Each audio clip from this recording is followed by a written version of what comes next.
Folks, Black Star Network is here. Hold no punches. I'm real revolutionary right now. Support this man, Black Media. He makes sure that our stories are told. Thank you for being the voice of Black America, Roland. Stay black. I love y'all. All momentum we have now, we have to keep this going. The video looks phenomenal. See, this difference between Black Star Network and black-owned media and something like CNN. You can't be black-owned media and be scared. It's time to be smart. Bring your eyeballs home. You dig?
Today is Monday, June 10th, 2024. Coming up on Roland Martin Unfiltered, streaming live on the Black Star Network. One of our greatest civil rights leaders is now an ancestor.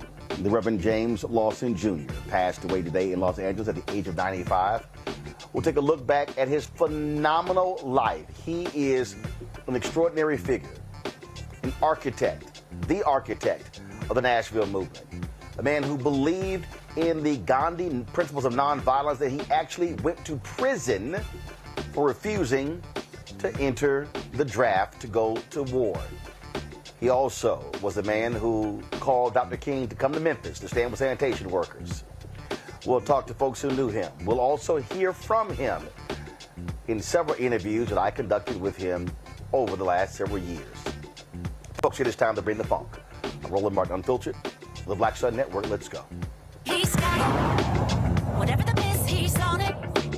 Whatever it is, he's got the scoop, the fact, the find. And when it breaks, he's right on time and it's rolling. Best believe he's knowing. Putting it down from sports to news to politics. With entertainment just for kicks, he's rolling. It's on go, roll, roll, y'all. It's Roland Martin, yeah.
Folks, I'm here in Atlanta participating in the War Done Celebrity Golf Tournament, and literally as we were coming off of the course, I got a text message with regards to the passing of the Reverend James Lawson Jr. His family announced that he died of cardiac arrest in Los Angeles at his home there. He was 95 years old. Dr. Lawson was born in Uniontown, Pennsylvania, but he really became known for being the architect of what is called the Nashville movement. That, of course, is the movement that trained many civil rights workers, including John Lewis, Diane Nash, C.T. Vivian, and so many others. He also, of course, worked alongside Reverend Dr. Martin Luther King Jr. It was Lawson who was working in Memphis, who was the one who the sanitation workers tasked to call Dr. King to come to Memphis to stand with him. He was an extraordinary figure. He later relocated to Los Angeles, where he pastored a church there in Los Angeles. The thing that was so amazing about Reverend Lawson is that he was not trying to become a civil rights entertainer. He was not someone who was on the circuit, who showed up at awards and dinners to be praised. In fact, he was someone who preferred not to be seen, not to be heard, because he was all about the work. In a conversation I had with him, we talked about that. He also said that his last image, he said, my last image of Martin was him standing in the pulpit at Mason Temple and me sitting on the last pew in the church. He said Martin was where he was supposed to be, and I was where I was supposed to be. Even folks in later ages, he was an extremely sharp figure, strong mentally, who really had solid thoughts as it related to Black Lives Matter, as it relates to organizing and movement building. Reverend Lawson was that kind of figure. And if you want to understand someone who was egoless, I remember moderating a session at Congressional Black Caucus Foundation, AOC. And it was a session with Dr. Harry Edwards, other officials of the NFL. We were talking about Colin Kaepernick in protest. And one of the, so a gentleman stopped me, actually, the president of Alpha Phi Alpha, told me, he said, hey, we're about to leave. He said, I'm here with Dr. Lawson. And I said, I'm sorry, what do you mean you're here with Dr. Lawson? He said, yeah, Jim Lawson. He's over there in the corner. And so I looked to my right, and literally, sitting in a corner was Reverend Jim Lawson, listening to the conversation. And they were leaving. And I said, no, Doc, you can't leave. You can't leave without speaking to this crowd. I'm always one where I say, look, don't give folk the microphone. I'll hold it myself. And I said to the audience, here's one individual who I will gladly hand the microphone over to because I wanted the folk in the room to know who he was. And again, did not come in with any fanfare. Didn't have folks all around him. Didn't have assistants scurrying. He didn't demand a seat on the front row. He was literally sitting in the corner in the back, listening and watching the conversation. And so I had him speak. A couple of years later, we went to Los Angeles, and I wanted to interview Dr. Lawson. And he didn't want to do it at first. Again, he was not somebody who sought the limelight, but he agreed to do it. We were preparing for MLK 50, and we were doing interviews with a variety of individuals regarding the assassination of Reverend Dr. Martin Luther King Jr. Well, when it was time to actually start editing, I discovered the folks at TV One lost the interview. They literally couldn't find it. I was beyond angry. I was pissed with what happened. We didn't have it for 2018. But later that year, I was working on an election special. We're in Los Angeles shooting the special, the Be Woke Vote. And I was telling them about what happened. And then I said, well, hell, let me just call Dr. Lawson. So I called him. And it took some convincing. I pleaded with him. I said, Dr. Lawson, your voice is really important. I said, all this would do is take an hour. We will pick you up. We'll do the interview in an hour, and then we'll take you right back home. Then he said, what time? When he came there, let me tell you, folks, it was an extraordinary interview. And when we finished, no one moved. No one said a word. And then the entire production crew began to clap. All because of what this man had to say. A few weeks ago, at the Presidential Medal of Freedom, and I remarked to some White House officials that I really wish that they had awarded him the Medal of Freedom. And I said, I really hope Dr. Lawson can be given this award next year. And then we got the word today that he had passed away. That conversation I had with him, you will see in the next hour. It is extraordinary dialogue.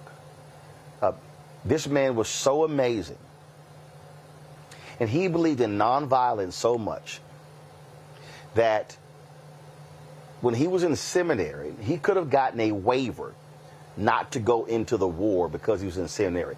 But Reverend Lawson believed in nonviolence so much. He said he was such a pacifist that he chose to go to federal prison instead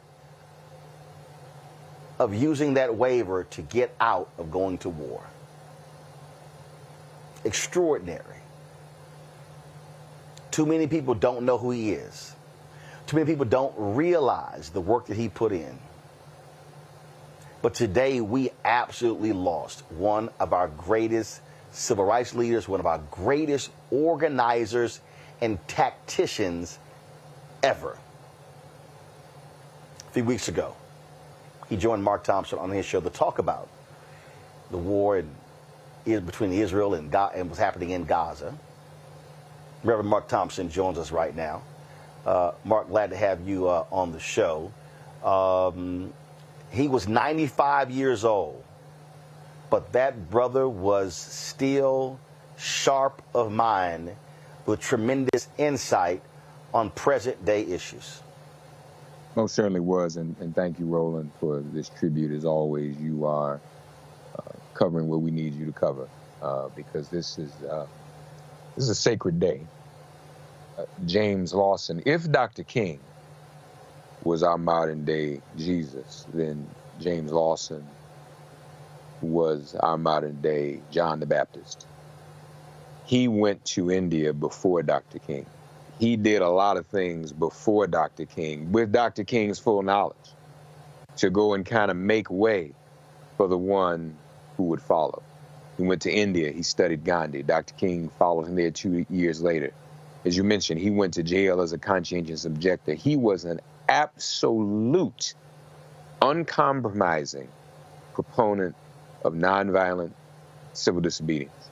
So much so as we all were celebrating the Montgomery brawl, James Lawson chastised us. He said any type of violence that we exhibit is wrong. He was truly a believer in the nonviolent principles. He knew me before I was born, because he was in Nashville, in the church where my family worshiped, but my mother was still in high school, teaching John Lewis, Bernard Lafayette, Diane Nash, and Marion Barry, all students at Tennessee State, Fisk and Meharry, and American Baptist College, all of those students, the principles of nonviolent resistance, so that they could go downtown in 1960 and turn Nashville upside down and desegregate those lunch counters. And that was the first successful desegregation sit-in movement in the South at that time. He got that ball rolling. And so he truly was a giant. And you're right, he stayed sharp. He was sharp. one of the most important things we did, you mentioned the war just now, we did the ceasefire music video. Dr. Lawson never been in music. So I don't do music videos. It's Dr. Lawson, why don't you do a music video? Let's do this music video. And I convinced him to do it, and he did it. And we got to have him on camera with all these other voices. And to me, his voice and his presence was the most validating because of his uncompromising position when it came to nonviolence. He was in Memphis when he left Nashville, organizing Memphis. Again, first there, John the Baptist, there with Bill Lucy, and invited Dr. King to Memphis. A lot of people forget that Memphis was a labor struggle. It was an AFSCME struggle. The brothers, the sanitation workers, wanted a union. So for sanitation, most of us don't even know who a sanitation worker is, don't even speak to them. The lowliest of the low, they handle our rubbish. And James Lawson and Dr. King were concerned about them. And he believed that he was going to be killed in Memphis, as many others felt that they were going to be killed. And of course, we know that Dr. King became that martyr in Memphis, something that I know James Lawson never got over. But he continued the work up until Dr. King should have lived to be his age as well. He was taken from us. But he lived to be almost 100 still doing this work. So for those who've not heard of him, for those who are just hearing us talk about him for the first time and hearing his name for the first time all over the news today, run to Google him, run to read about him and share his story with the children. Dr. King if Dr. King were here, he would mourn and praise the life of James Lawson himself.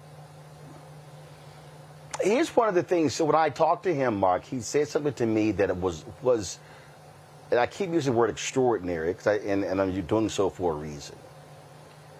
He said to me, they spent 6 months talking about why they wanted to launch a movement.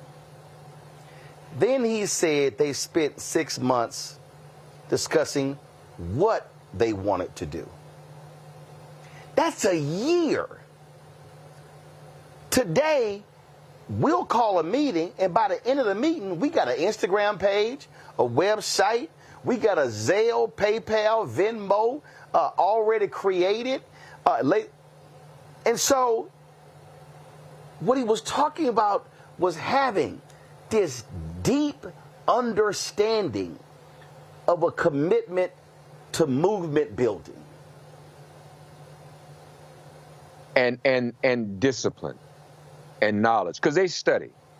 They read the scripture, they understood and learned from the successes of the past and the mistakes of the past. We don't do them. We don't read like we should. A lot of us don't.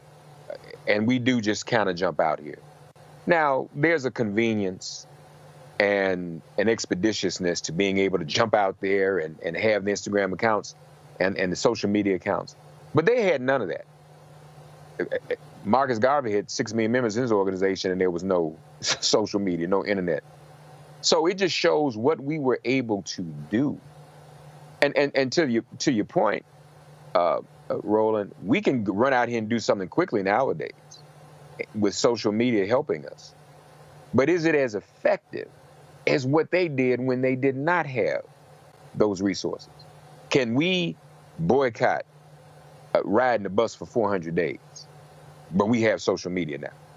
You know, can we go to the lunch counters and be beaten and not retaliate, even though we have social media?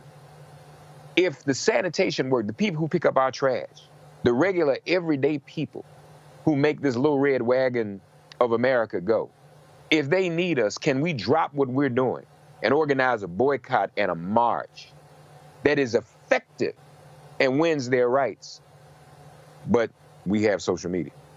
So this was the power that he had. And as I said, it was a little embarrassing. You know, he came on the show right after the Montgomery brawl. And I wanted to ask him how he felt. First, I called him. I said, black folk fought back, jumped off the ferry, whipped the white folks with chair. We all wearing chair necklaces and earrings. So how you feel about that, Dr. Lawson? And some very prominent leaders in our civil rights movement disagreed with James Lawson for what he said. He said, no, nonviolence is the only answer. He didn't support it. I said, even in this face of self-defense, he said no because he taught that the greatest self-defense was what Jesus taught, and that is to turn the other cheek. Unless it was in the case of something where one's life was in jeopardy and one had to save one's life. But then even he said it was not for the purpose of taking another life. You're right, his humility was legendary. Never had an entourage. Always sat in the back of the room.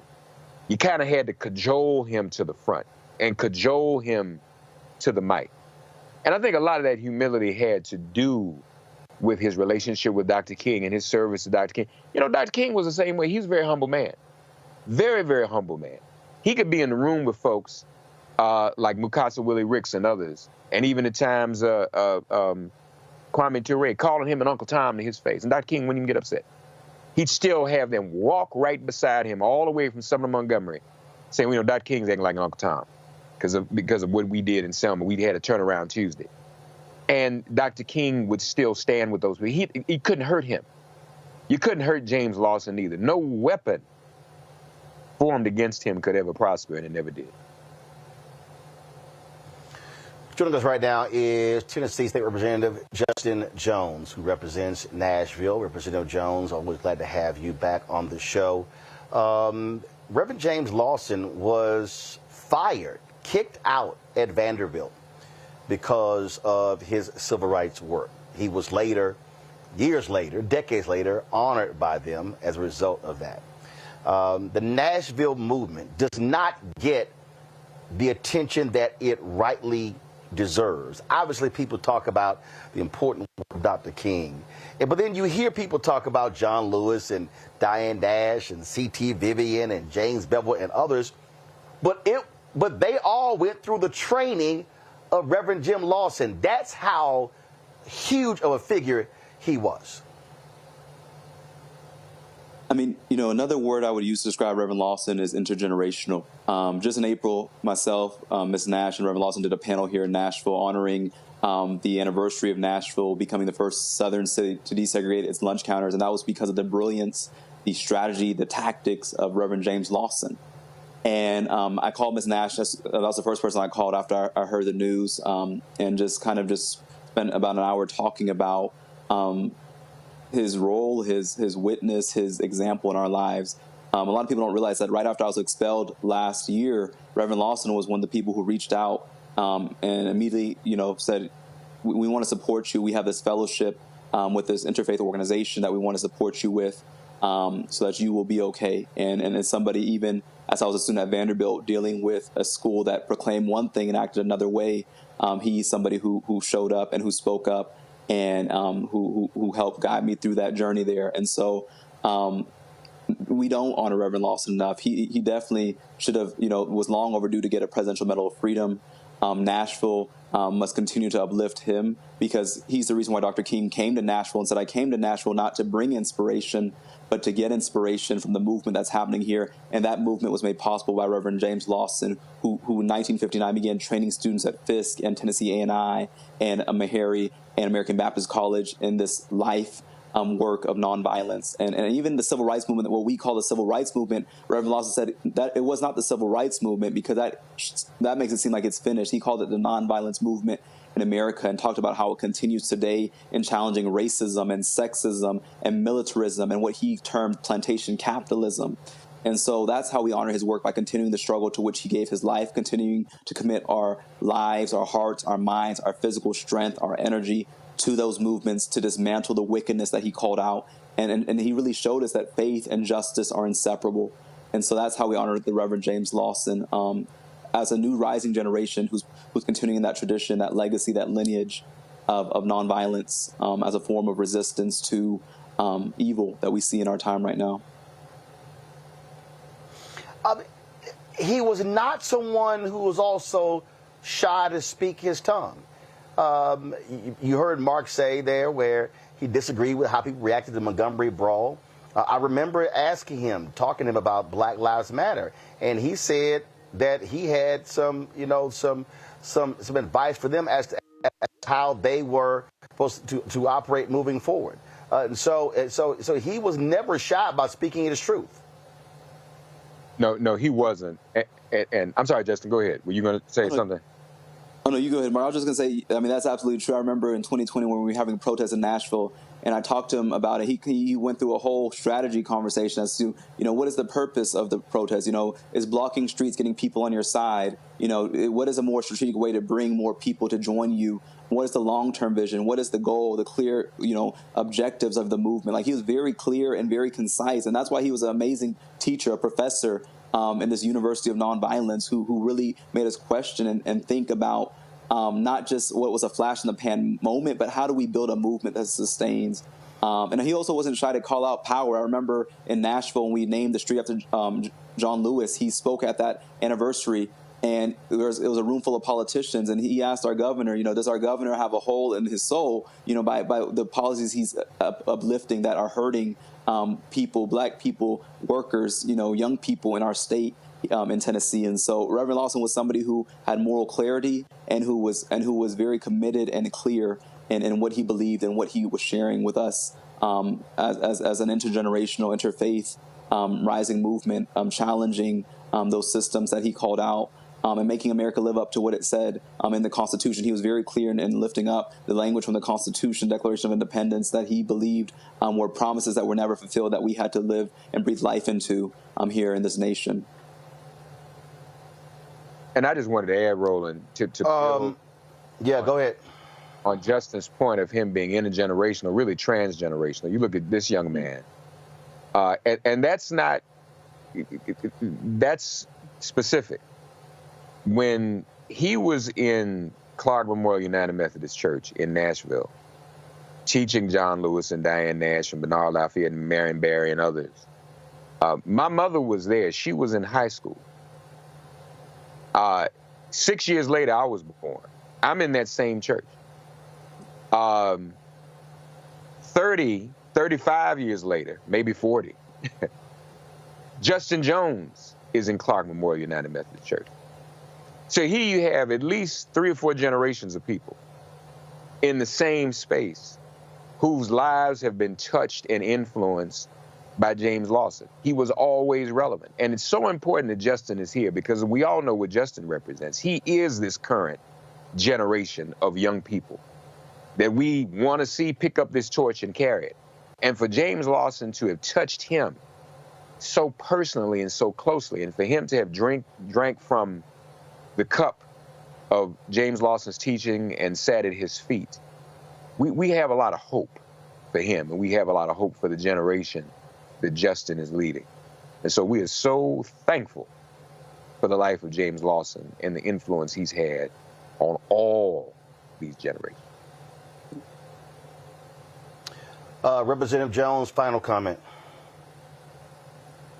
I think we're going to hear a lot of politicians, a lot of people talking about how they loved Reverend Lawson and lifting up his story. But I think the way that we honor him is by continuing his fight. And so any politician, anybody you hear talking about how much they love, even pastors in these churches, how much they love Reverend Lawson these next few days, let us honor him through action. Let us honor him through continuing to struggle. Let us honor him by continuing to sacrifice. He spent months in prison. I mean, I think the most amazing thing about Reverend Lawson is that he lived to be 95, because even though he faced death today, he's faced death many times. He stared it in his eyes and did not turn back, did not back down.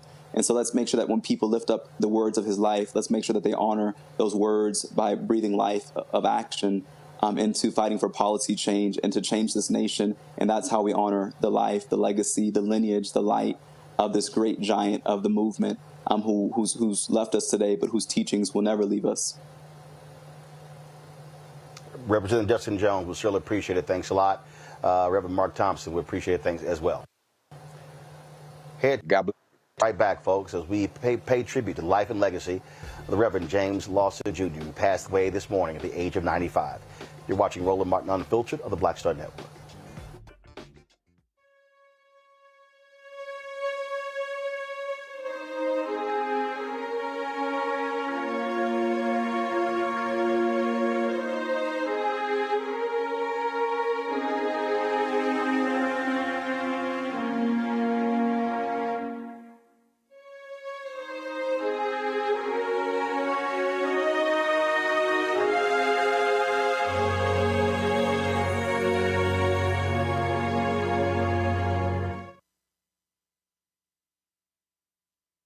Hello, my brothers and sisters. This is Bishop William J. Barber II, co-chair of the Poor People's Campaign, a national call for moral revival, and president of Repairs of the Breach. And I'm calling on you to get everybody you know to join us on Saturday, June 29th at 10 o'clock a.m. in Washington, D.C. on Pennsylvania and 3rd for the mass Poor People's Low-Wage Workers Assembly and Moral March on Washington and to the polls, and the post effort to reach 15 million poor and low-wage infrequent voters who, if they vote, can change the outcome of our politics in this country. Our goal is to center the desires and the political policy agenda of poor and low-wage persons, along with moral religious leaders and advocates. Too often, poor and low-wage people are not talked about, even though in this country today there are 135 million poor and low-wage persons. There's not a state in this country now where poor and low-wage persons do not make up at least 30% of the electorate. It is time that the issues of poor and low-wage people be at the center of our politics. Living wages, health care, things that matter in the everyday lives. We will no longer allow poverty to be the fourth leading cause of death in this country. We must let our voices be heard. Join us. Go to our website, www.poorpeoplescampaign.org. RSVP. Get others to come. Get a bus. Get a van. Get on the train. Come and let our voices be heard and our votes be felt. Lift from the bottom so that everybody rises.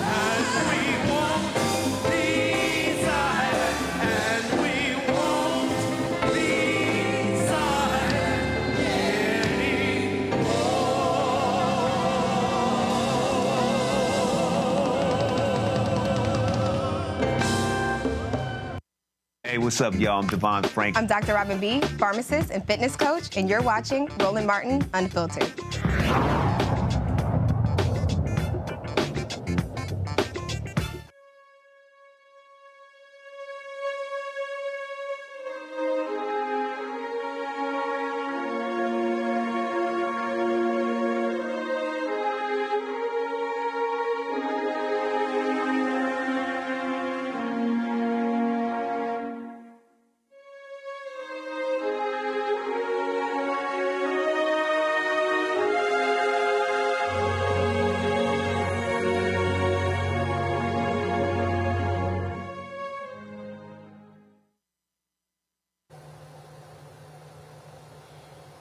Folks, this morning, the news came out of the passing of Reverend James Lawson Jr., the age of 95. His family announced his passing to the world. So many people have been talking about him, what he meant, how amazing a figure that he was. Before I go to my next guest, Reverend Lawson gave a eulogy at the funeral of John Lewis. I want to play a little bit of that. I'm going to play the rest later. Many people talk about the eulogy that President Barack Obama delivered at that funeral, which was good. It was very good. But the eulogy that was truly preached at the funeral of Congressman John Lewis was done by his teacher, Reverend Dr. James Lawson.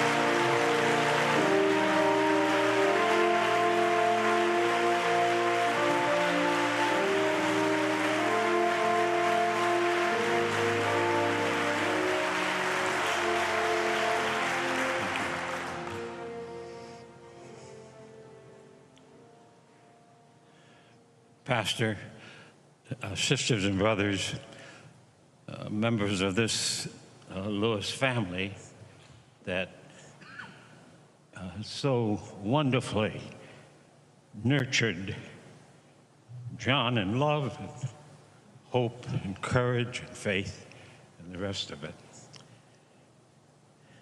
And sisters and brothers,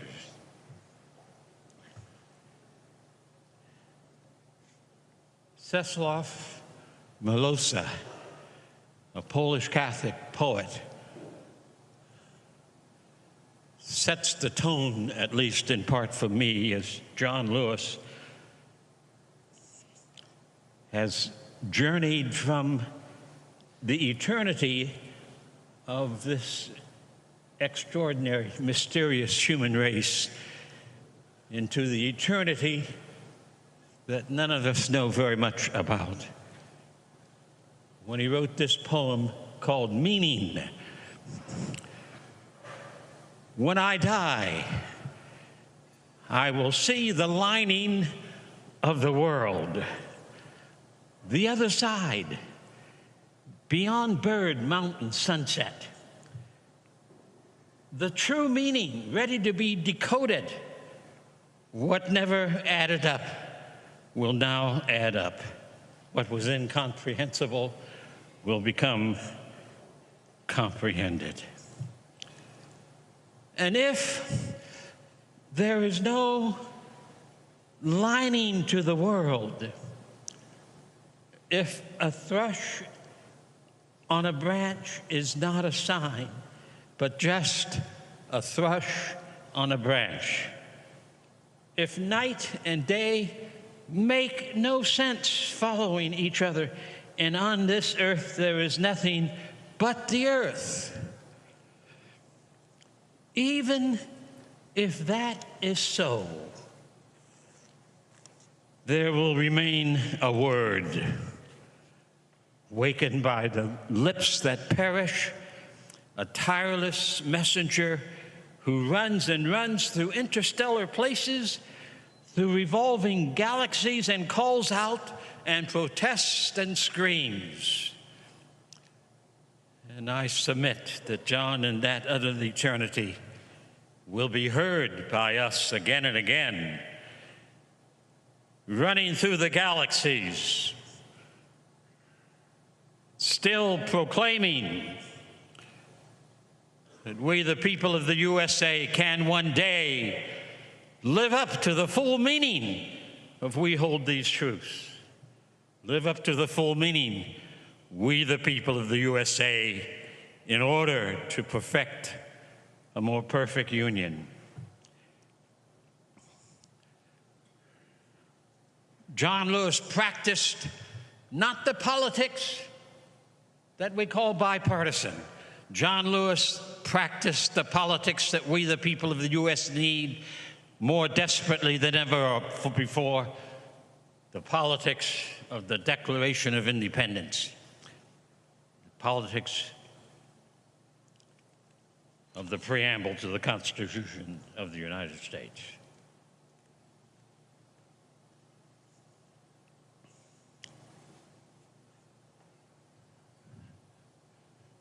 I've read many of the so-called civil rights books of the last 50 or 60 years about the period between 1953 and 1973. Most of the books are wrong about John Lewis.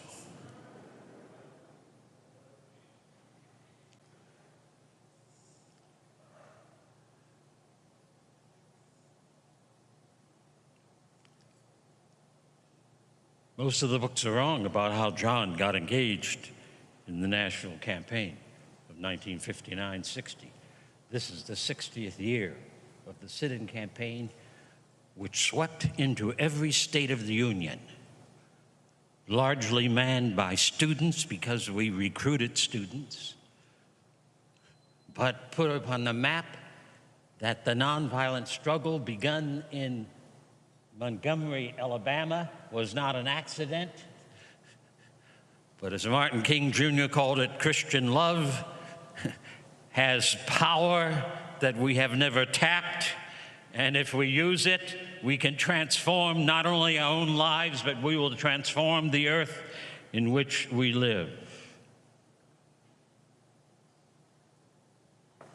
I count it providential that as I moved to Nashville, Tennessee, dropping out of graduate school, in Nashville came people like Kelly Miller Smith and Andrew White and Janetta Hayes and Helen Roberts and Dolores Wilkerson, and John Lewis, Diane Nash, C.T. Vivian, Marion Barry, Jim Bevel, Bernard Lafayette, Paulina Knight, Angela Butler. How all of us gathered in 1958 and 59 and 60 and 61 and 62 in the same city at the same time, I count as being providential. We did not plan it. We were all led there. And when Kelly Miller Smith and the Nashville Christian Leadership Council met in the fall of 1958, and we determined that if there's to be a second major campaign that will demonstrate the efficacy of satyagraha, of soul force, of love truth, that we would have to do it in Nashville. And so I planned, as the strategist and organizer, a 4-point Gandhian strategic program to create the campaign. We decided with great fear and anticipation we would desegregate downtown Nashville. No group of black people or other people anywhere in the United States in the 20th century against the rapaciousness of a segregated system ever thought about desegregating downtown, tearing down the signs, renovating the waiting rooms, taking the immoral signs off of drinking fountains. But it was black women who made that decision for us in Nashville. I was scared to death when we made that decision. I knew nothing about how we were going to do this. I had never done it before. But we planned the strategy. John Lewis did not stumble in on that campaign. Kelly Miller Smith, his teacher at ABC, invited John to join the workshops in the fall of 1959 as we prepared ourselves to face violence and to do direct action and to put on the map the issue that the racism and the segregation of the nation had to end. And so in the 60th anniversary of that sit-in campaign, which became the second major campaign of the nonviolent movement of America. Those are not my words. John Lewis called what we did between 1953 and 1973 the nonviolent movement of America, not the CRM. I think we need to get the story straight because words are powerful. History must be written in such a fashion that it lifts up truly the spirit of the John Lewises of the world.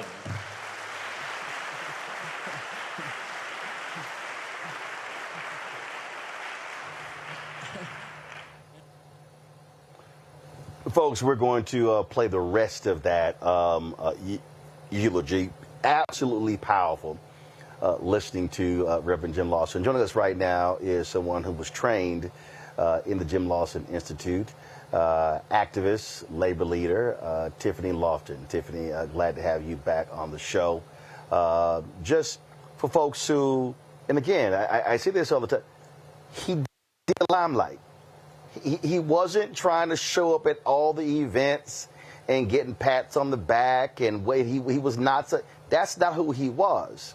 So talk about interactions with him, but also the teaching principles that he was all about when it came to mobilizing and organizing. Roland, watching that clip you just played was really emotional. And I am sitting with this deep appreciation for the time that I get to live, and how honored I was to have crossed paths and sat at the feet of Reverend James Lawson twice. In 2018, when I was accepted, that's a funny story, I applied to the James Lawson Institute and I didn't get accepted, but they said they would hold my application for the next one. And then I got into the next one, which was incredible, where I flew down to Nashville, Tennessee in March of 2018. And I was with a cohort of, I think it was like 20 to 25 other indigenous artists and organizers, Black and brown folks from across the country, who came to learn and study nonviolence as a form of revolutionary resistance. And at the time, I was working in the labor movement, but I was working with other organizations that folks know, like the Dream Defenders in Florida. I had just helped start the Ohio Student Association in Ohio. I just came from being the president of the United States Student Association, and I said, well, I want to learn from my elders. And, you know, Roland, you know, I was in LA, K through 12. I did not learn who James Lawson was in school. So it wasn't until I moved to DC and met some peers in the labor movement and in organizing that I found out who John Lewis was, that I found out who James Lawson was. And I'll never forget hearing his voice and seeing him at the panel after the March on Washington anniversary with the late Bob Moses, who is also now an ancestor. And I looked at these folks and said, well, who are these old guys? Like, who are these people that's telling us that we got to be nonviolent? What are they talking about, right? We have to be violent sometimes. And one of your previous panelists said this, Reverend James Lawson was always intergenerational. And one of the best experiences I will ever have was being a student in the James Lawson Institute in Nashville, where we sat for 3 or 4 days. I was actually looking at the agenda not too long ago of the types of conversations we were having that were things that you don't learn in school, and were organized in a way where young people could come with what they were experiencing and living right then and there, and have a discussion with elders who had already gone through the struggle in different and sometimes even worse ways. And you know, some of the listeners, Roland, might think of, you know, the Selma movie, and they'll remember Dr. Love, the character in the Selma movie, and learning about who James Lawson was through that film. They might watch Rustin, that just came out, and learn about CORE, which Reverend Lawson was a member of after Bayard Rustin created the organization. And we learned about these things from his mouth, and his teachings around nonviolence being a form of revolutionary resistance, and him having a engaging discussion with young organizers across the country who believed that maybe there was a time for armed resistance, maybe there was a time for violence to be resistance, right? And what I will take away from that discussion is not just his firm standing in the principle of nonviolent struggle, of healing resistance, of revolutionary nonviolence as a form of violence resistance, right? But I will also walk away with him as an accepting elder and mentor and teacher who served his purpose through his whole life, training and teaching people on how to make real changes in their communities. And so many people, right, and I said this on social media, so many people right now owe so much gratitude to Reverend Lawson for his leadership, his study, his work, his example, and his prayers over our communities as he fought against segregation. So many of us benefit from the direct acts and the direct protest and demonstration that Reverend Lawson did, and so many people's lives have been changed because of his work. And I agree again with the fellow panelists, he should have got a President's Award. And, you know, we want to give people their flowers while they're here. It's just so Yep. It is heartbreaking to know that he's no longer here with us, but that his legacy is what made America what it is today. And Roland, really quickly, yeah, go ahead. SNCC is hosting their 60th anniversary, which Reverend Lawson was also a member of, an advisor to for young people. And they'll be in Indianola, Mississippi. I will be there with Cortland Cox and Charlie Cobbs and Judy Richardson and Jennifer Lawson and so many of other peers that Reverend Lawson was. When is that? It is June 21st and 22nd. And it's in Indianola, Mississippi this month, so in 2 weeks. Got it. And if folks want more information, they can follow SNCC Legacy on Instagram, and they can go to sncdigital.org, and SNCC is spelled SNCC. I opened the show with this when we were at CBC, and he was literally sitting in the corner. It's funny. I'm sitting here, and I'm thinking about it, and I'm thinking about, and again. Look, we've been around, a lot of folks, and so, we know when Reverend Jackson, Reverend Sharpton, Andrew Young, Merle Evers Williams. We know. We can go on and on and on. When those folks enter the room and they bring them to the front, they seat them in the front, whatever.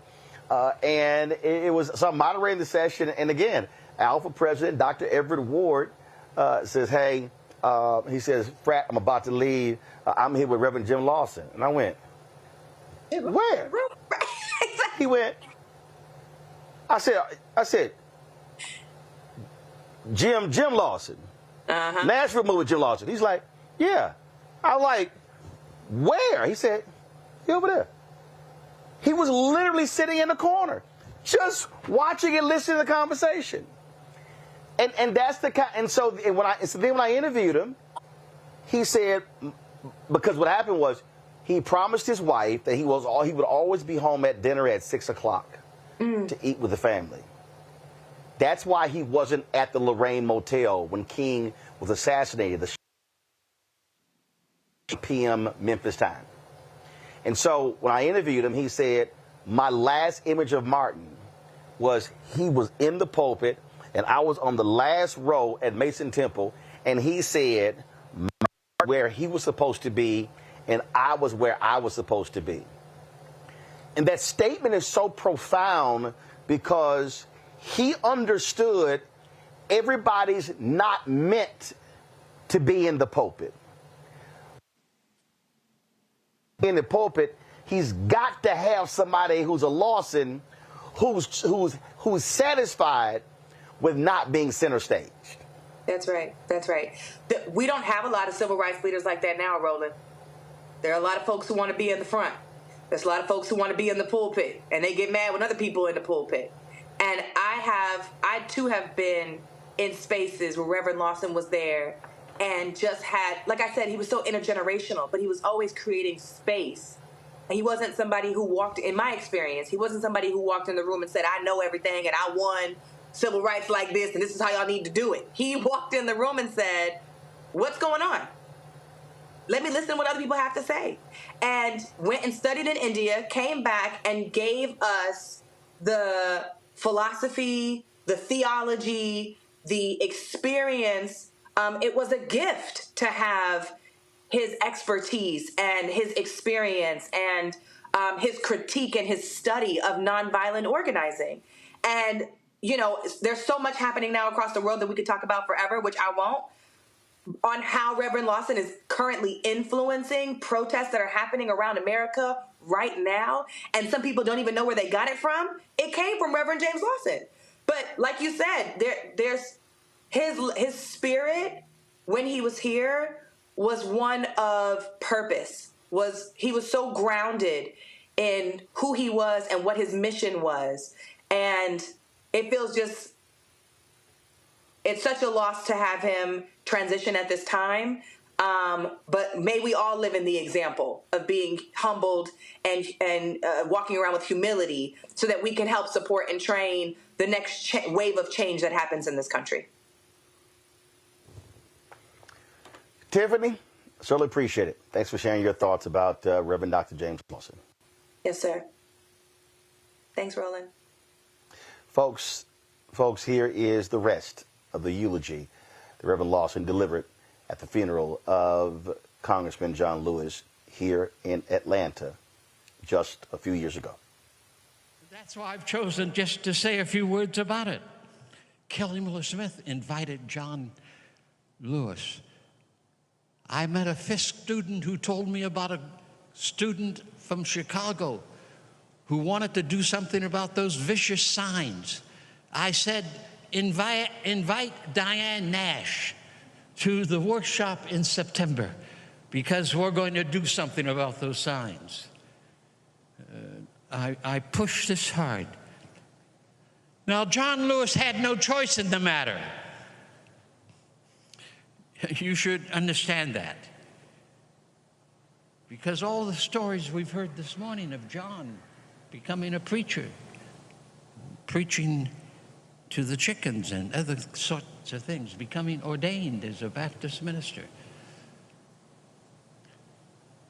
Something else was happening to John in those early years. John saw the malignancy of racism in Troy, Alabama. There formed in him a sensibility that he had to do something about it. He did not know what that was, but he was convinced that he was called indeed to do whatever he could do, get in good trouble, but stop the horror that so many folk lived through and in this country in that part of the 20th century. John was not alone. Martin King had the same experience as a boy. I had the same experience from age 4 in the streets of Massillon, Ohio. Matthew McCullum, a pastor whose name you don't know in South Carolina, had the same experience. C.T. Vivian had the same experience. I maintain that many of us had no choice to do what we tried to do, primarily because at an early age we recognized the wrong under which we were forced to live, and we swore to God that by God's grace we would do whatever God called us to do in order to put on the table of the nation's agenda. This must end. Black Lives Matter.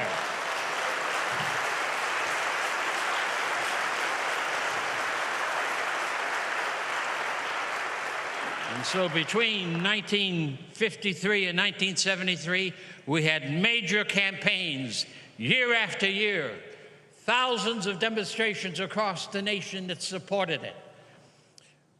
We had folk in the Congress, folk in the White House, folks scattered across the United States who were beginning to formulate what the solutions are for change. The media makes a mistake when John is seen only in relationship to the Voting Rights Bill of '65. However important that is, you must not remember that in the '60s, Lyndon Johnson and the Congress of the United States passed the most advanced legislation on behalf of we, the people of the United States, that was ever passed. Head Start. Billions of dollars for housing. We would not be in the struggle we are today in housing if President Reagan hadn't cut that billions of dollars for housing, where local churches and local nonprofits could build affordable housing in their own communities, being sustained and financed by loans from the federal government. We passed Medicare. We passed anti-poverty programs, Civil Rights Bill 64, 65, voting rights bills, a whole array. John Lewis must be understood as one of the leaders of the greatest advance of Congress and the White House on behalf of we, the people of the USA.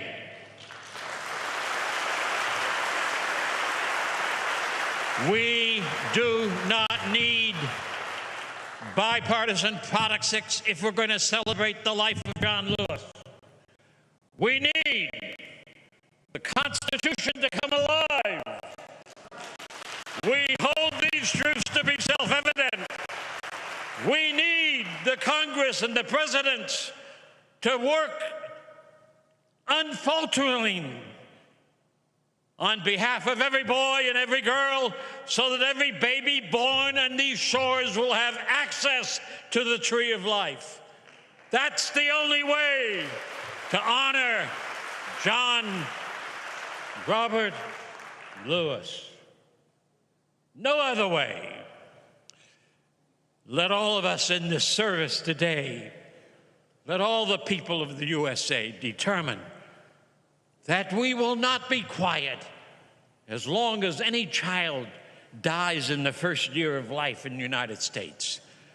We will not be quiet as long as the largest poverty group in our nation are women and children. We will not be quiet as long as our nation continues to be the most violent culture in the history of humankind.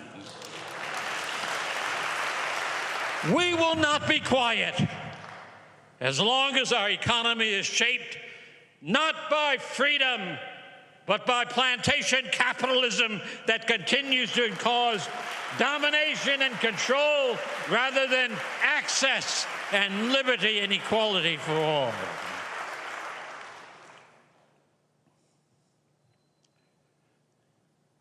The forces of spiritual wickedness are strong in our land because of our history.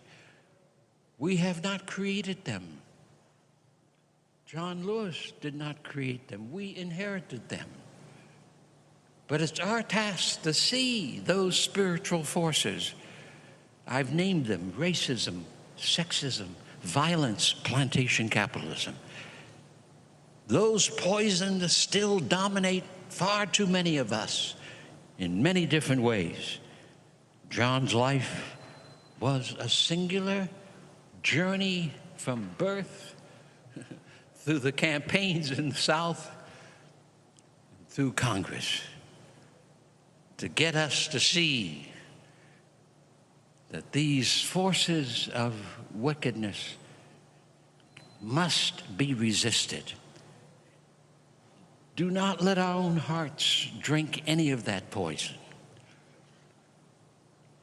Instead, drink the truth of the life force.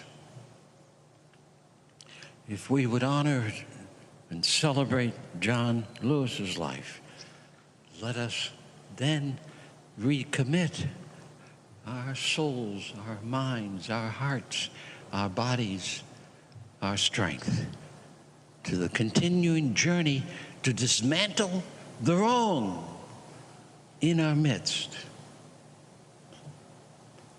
and to allow a space for the new earth and new heaven to emerge.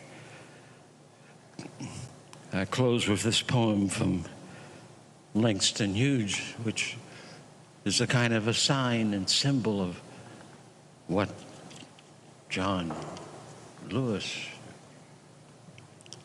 represents and what we too can represent in our continuing journey. Langston Hughes.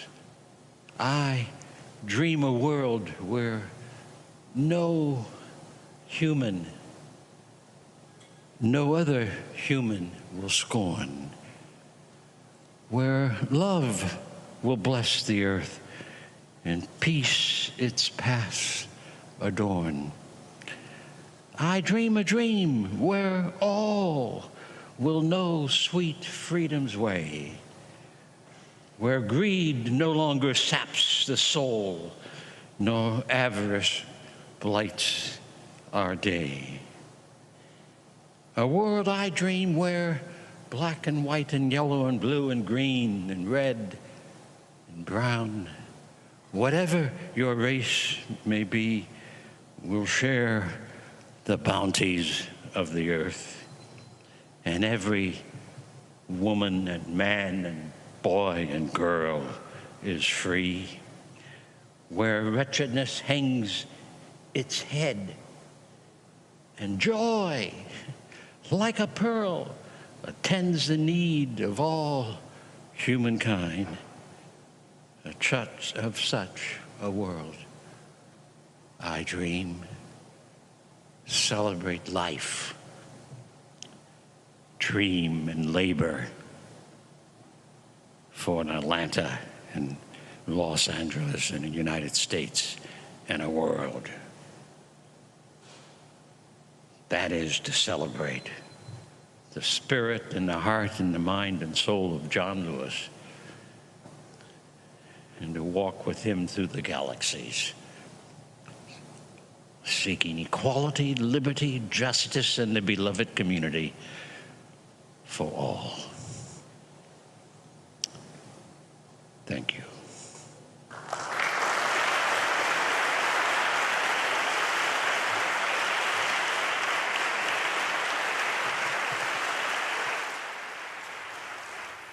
As I said, absolutely powerful and riveting, and that's when he was 91 years old. Going to go to a break. We come back. My one-on-one with Reverend James Lawson. The interview was shot 2018 in Los Angeles. It is one that I guarantee you will blow you away. You're watching Roland Martin Unfiltered right here on the Black Star Network. What we do, folks, we often do these tributes. I call them digital homegoings because I fundamentally believe that we need to pay proper tribute when we lose our great folks and become ancestors. I doubt very seriously you're going to see significant coverage death on any of these networks, but he's deserving of this type of tribute because when we do this, we are introducing or teaching a whole new generation of folks who didn't know. I don't mean just young people. There are people who are Gen X or baby boomers who may have never heard of Reverend James Lawson. So it's important that we have platforms that allow us to be able to do these things and not just give 30 seconds, a minute, or a couple of minutes, but give proper respect and deference to the work of folks like Reverend Lawson. So when you join our Bring the Funk fan club, your dollars are making it possible for us to do that. Our goal is to get 20,000 of our fans contributing on average $50 each. That's $4.19 a month, 13 cents a day. If you want to support our work, send your check and money order to P.O. Box 57196, Washington, D.C., 20037-0196. Cash App, $RM Unfiltered, PayPal, R Martin Unfiltered. Venmo is RM Unfiltered. Zelle, Roland at RolandSMartin.com, Roland at RolandMartinUnfiltered.com. When we come back, you'll hear my sit-down conversation with Reverend Jim Lawson, now an ancestor. He passed away on Sunday at the age of 95. Back in a moment.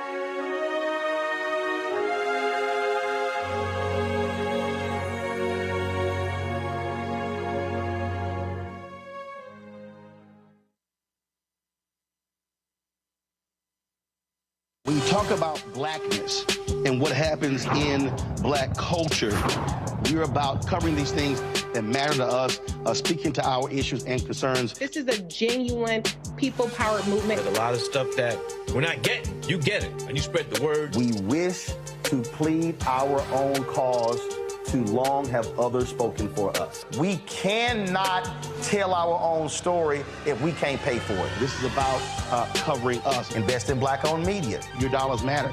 We don't have to keep asking them to cover our stuff. So please support us in what we do, folks. We want to hit 2,000 people, $50 this month, raise $100,000. We're behind $100,000, so we want to hit that. Y'all money makes this possible. Checks and money orders go to P.O. Box 57196, Washington, D.C. 20037-0196. The Cash App is $RM Unfiltered. PayPal is R Martin Unfiltered. Venmo is RM Unfiltered. Zelle is Roland at RolandSMartin.com. Now streaming on the Black Star Network. It was my junior year at Georgetown, and Spike calls me and he says, Malcolm, what are you doing next year? So, graduating, you know. He said, take a year off, work on Malcolm X. I said, okay. But first of all, for the folks who don't know, Spike is my cousin. Spike is my cousin. Just for the person watching, like, how the hell is Spike just gonna tell you that it's true? It's true.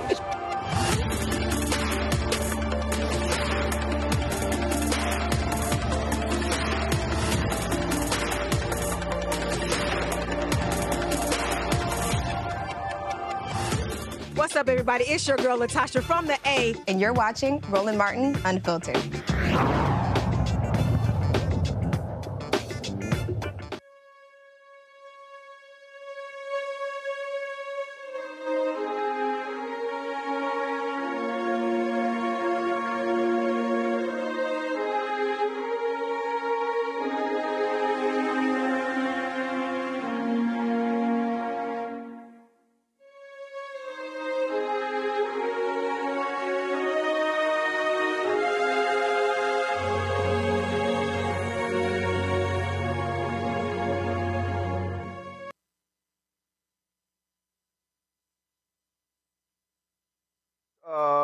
We're going to continue our tribute to Reverend Dr. James Lawson. Just keep in mind, at the White House, they will soon be beginning the Juneteenth concert taking place there. We will be live streaming that. Remarks made by President Joe Biden as well as Vice President Kamala Harris. And so we have a secondary stream on the Black Star Network. So if you go to the app or go to our YouTube channel, you will actually see that additional stream. So just letting you know that we are keeping our eye on that particular event as well. Also, folks, so we're going to roll this video here, but before I do that, let me shout out my parents, Reginald and Imelda Martin, today celebrating their 57th wedding anniversary. So just want to give them a shout out before we actually roll this interview. So again, happy anniversary to my parents. Folks, 6 years ago, I told you earlier about when the folks at TV1 completely screwed up and lost my James Lawson interview. Have no idea. They just never ingested the interview. Don't even ask me. It still pisses me off. But later in the year, I was in Los Angeles and decided I was doing some other interviews with the folks with Be Woke Vote. And I decided to call Reverend Lawson and begged him to do the interview. And I'm so glad that he actually said yes to that. And so this here is that conversation. We talked about voting, talked about a lot of different things. I think you'll learn a lot from this conversation. Here it is. Folks, welcome to BeWoke.vote. I'm your host, Roland Martin, also the host of Roland Martin Unfiltered. When we think about some of the greatest organizers and teachers, when we think about the Black Freedom Movement, some call the Civil Rights Movement, we often hear the names like Reverend Dr. Martin Luther King Jr. We hear, of course, Roy Wilkins. We might hear about Fannie Lou Hamer. But I've always said two of the most unsung heroes, Ella Baker, one of the greatest organizers that we have ever seen, and also my next guest, Reverend James Lawson. He joins us right now. Glad to have him here. Good to be here.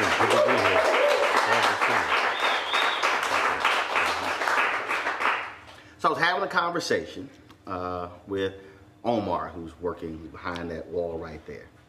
And we were talking about young folks and voting and how do we keep people mobilized. And I said the most underappreciated aspect of the Black Freedom Movement is the fact that y'all taught folks, that was teaching, that was training. You didn't just wake up, go to a rally. No, that's right. You taught folks first. Yes, sir. We help people to interpret our history, not so much from the perspective of the conventional wisdom, but from the point of view of equality, justice, freedom.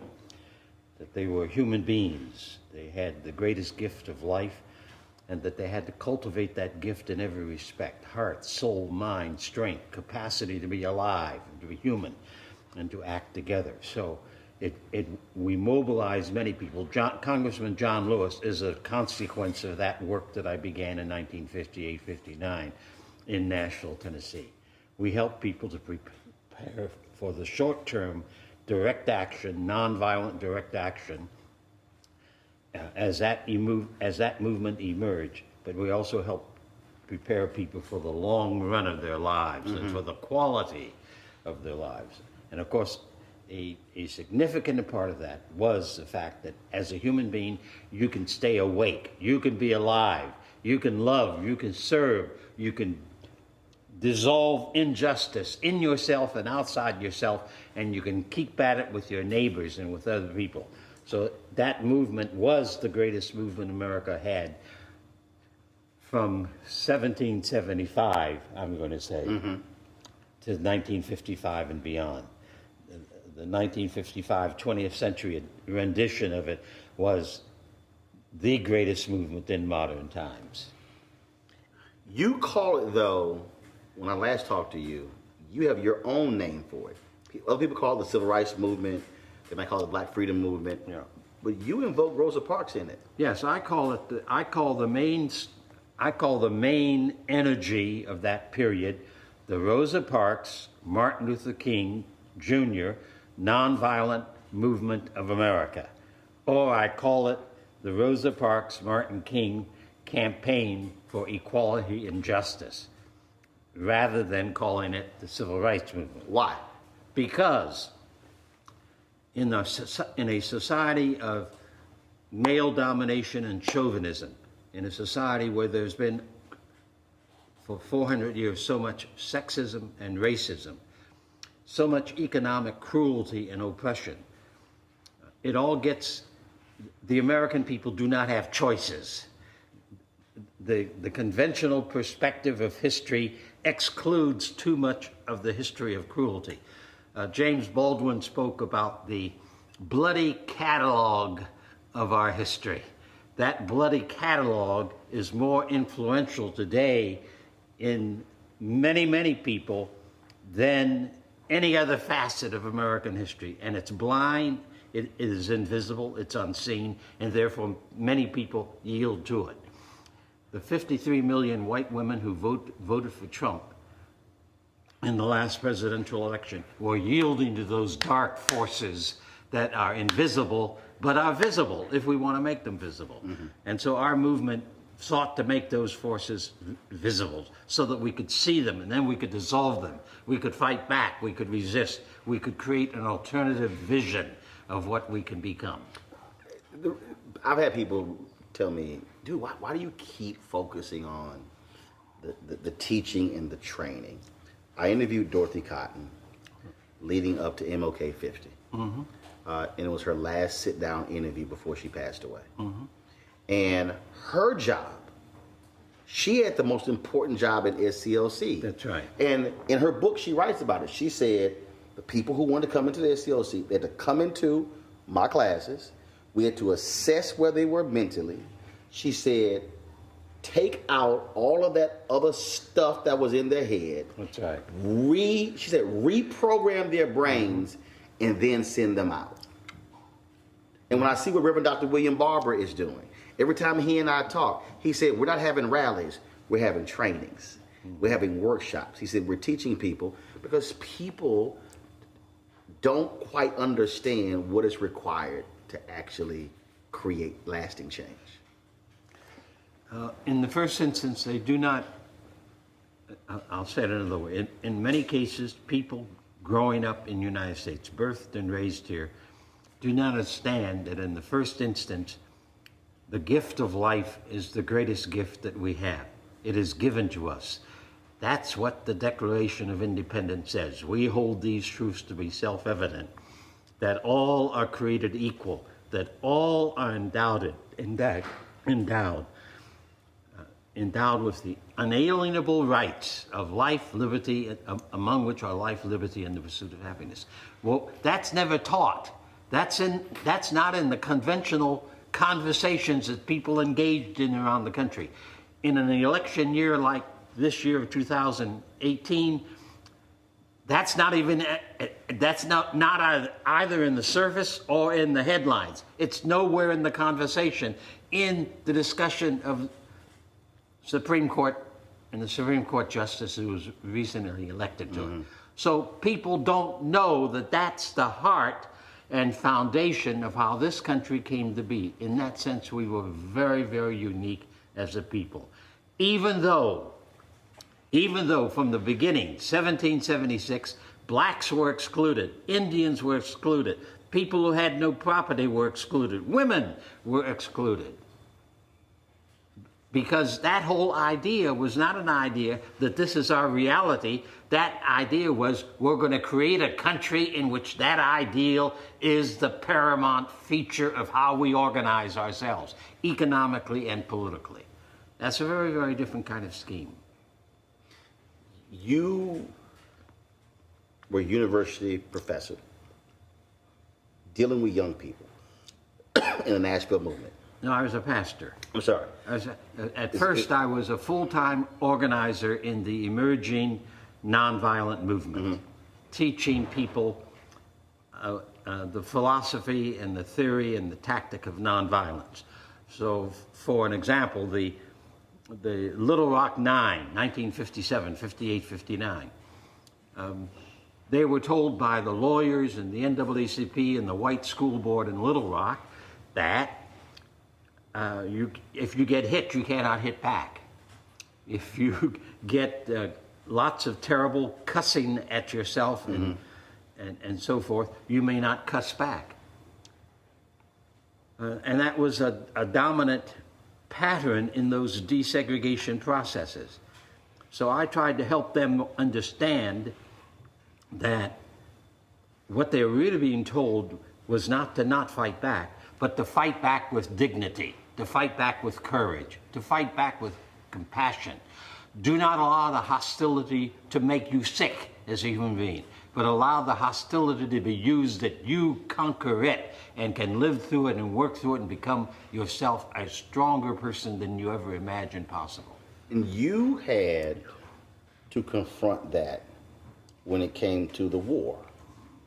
And you could have gotten out of serving. And you said, I'm not going. Well, it was actually, it's actually something else. I met my first racist epithet at age 4 in the streets of Massillon, Ohio.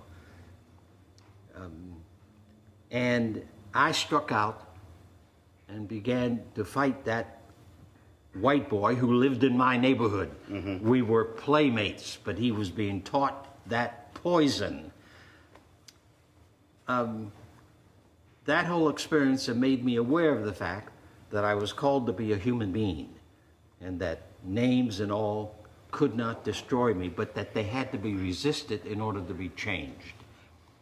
So as I grew older, I realized, therefore, that every racist law, every racist ideology, every Jim Crow law, every no to being a man, a person in the world, I had to reject and resist. Then I recognized that the Selective Service Act was also an unjust law, and that therefore I did not want to obey it. Though I had registered in the draft, I was making the effort to follow Jesus. I was making the effort to be a person who resisted every form of injustice and cruelty to other human beings or to myself. So I decided that the Selective Service Act was an unfair act.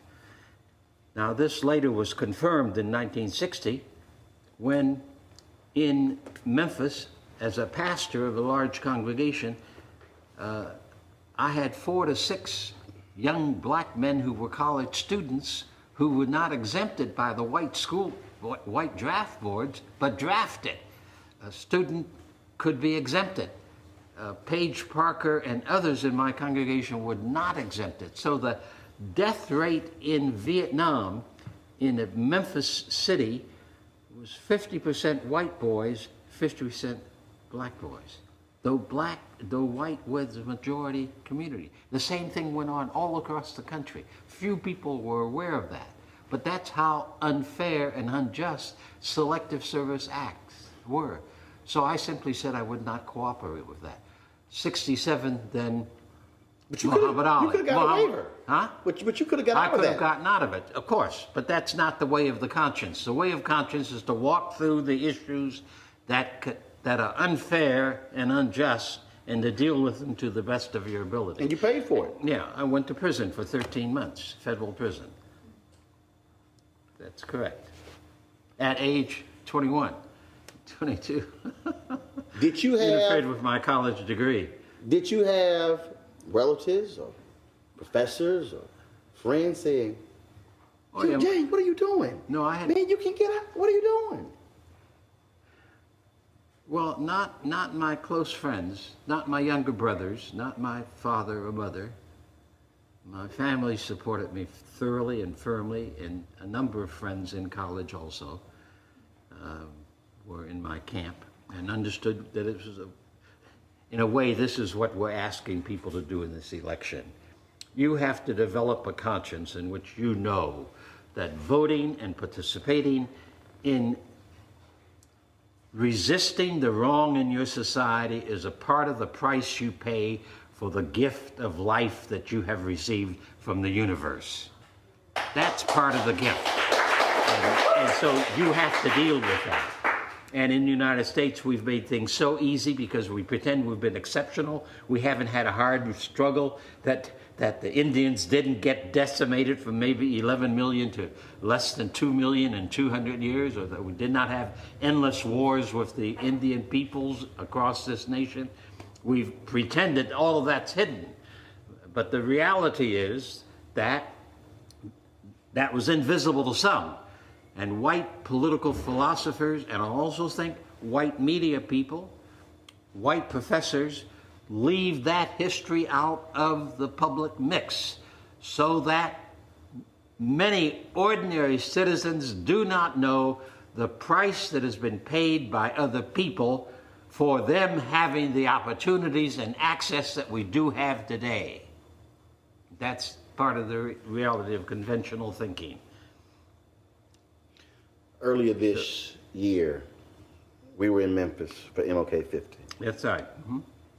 And it is still amazing and just stunning and powerful when you see that just basic sign, I am a man. Exactly. Where did that come from? Where? Because most people see it, but that had to come from somewhere. Yes, that's right. It comes from black song in the centuries of slavery, especially that huge body of literature, which is called the Negro spiritual or black song. When you go through some of that music, and I remember, for an example, as a child singing "Go Down Moses, Let My People Go." Well, that's a liberation song. That's a resistance song. It comes out of the Hebrew Bible. That song and many other songs like that in that black song literature said over and over again, and oftentimes in masked language. You are not a slave, you are somebody. You are a child of the universe, you are a child of God. You are loved, you are created in love. Your task is not to allow this slavery to capture your soul or diminish your humanity, but to grow into the full bloom of that humanity. So I am a man, you are somebody, we are the people of God is a part of the kind of mantras from the past. And I use that very frequently in all of our struggles across the southeastern part of the country, in Nashville, in Jackson, Mississippi, in the sanitation strike in Danville, Virginia, all around. That was a common message from Dr. King, from Ralph Abernathy, from Matthew McCullough, from Kelly Miller Smith, from a whole range of preachers who were actively engaged in that big movement to desegregate public life in the United States. You mentioned sanitation workers. When I interviewed labor organizers who were working with those sanitation workers, we were having this conversation, and I said, folks, I said, you know, whenever we talk about Memphis, Dr. King being in Memphis, for me, the problem is that we forget why he was there. It was those men who said, we demand respect. Yes. Mm-hmm. And I talked to some of those men, I talked to their children, and the two workers who died. Yes. I talked to one of the sons, and I asked him, I said, what do you want people to know about your father? Because frankly, most people don't even know those two names. That's and he said, I want them to know that my dad just wanted to feed his family. Yes, that's right. They were hardworking people who thought that their responsibility with their family and for their family, with their wives and all, demanded that they stand up and seek change in that year of 1968. That's correct. Any number of them were baptized people of the churches where they heard some of these messages there. They had a deep nobility about themselves that made it possible for them to take on the economic system in the Memphis Mid-South area. And they decided that mm-hmm. before anyone else in the community did, you see. Mm-hmm. While I knew of the struggle going on and knew T.O. Jones, the chief organizer, and told him I'd be supportive in any way I could, nevertheless, they themselves made the decision that the strike was the only way they could create the power to change what they called the plantation. And that distinction is important because, again, what often happens when history is rewritten, it becomes, oh, no, this was a leader and that was a leader. And so, for instance, I mean, they tasked you with making the call to Dr. King to come to Memphis. Right. Mm-hmm. But it was the men who said, we are doing this. Yeah, that's right. And I've been asked about, well, how does it feel that you invited Martin King? Well, Martin King and I were associates from 1955 on. And I went where he asked me to come all the time. That was a part of our work. He was a member of the movement. He was the symbol, in my judgment, of that movement. Mm-hmm. And he personified it because of the Montgomery bus boycott. So the phone calls I made, but the phone calls were made as a part of the strategies of the sanitation strike, as the mass meetings were a part of that strategy, as the daily picket marches that we did in downtown, as was the economic boycott, as the recruitment of young people to participate in afternoon marches. So all of that represents a part of the massive number of pieces of a movement. And then, of course, most of all, the people, the 1,300 workers, and the tens of thousands of us who supported them. So the issue for me is not conventional leadership, because it takes all of that for a movement that become a campaign that can forge the philosophy and the power that can push the envelope of injustice in the direction of justice. It cannot be done without the great numbers of people. And what you just described is, again, in Barbara Ransby's book on Ella Baker, where she and MLK differed. She argued that MLK believed that it was pulpit to pew. Baker said, no, it's pew to pulpit. She said, when you move the people and organize the people, she said, leadership will naturally follow. I thought that was an interesting, how that was framed in that particular book. But I want to say, white academy never understood the movement. And the tendency in the academy has been, and I teach still at UCLA, the academy's notion has always been to lift the differences. But the reality is that any kind of movement has the most vigorous kind of conversation and debate, oftentimes with even a lot of anger and fear in the midst of it. We were doing something we had never done before and had never done before in this country.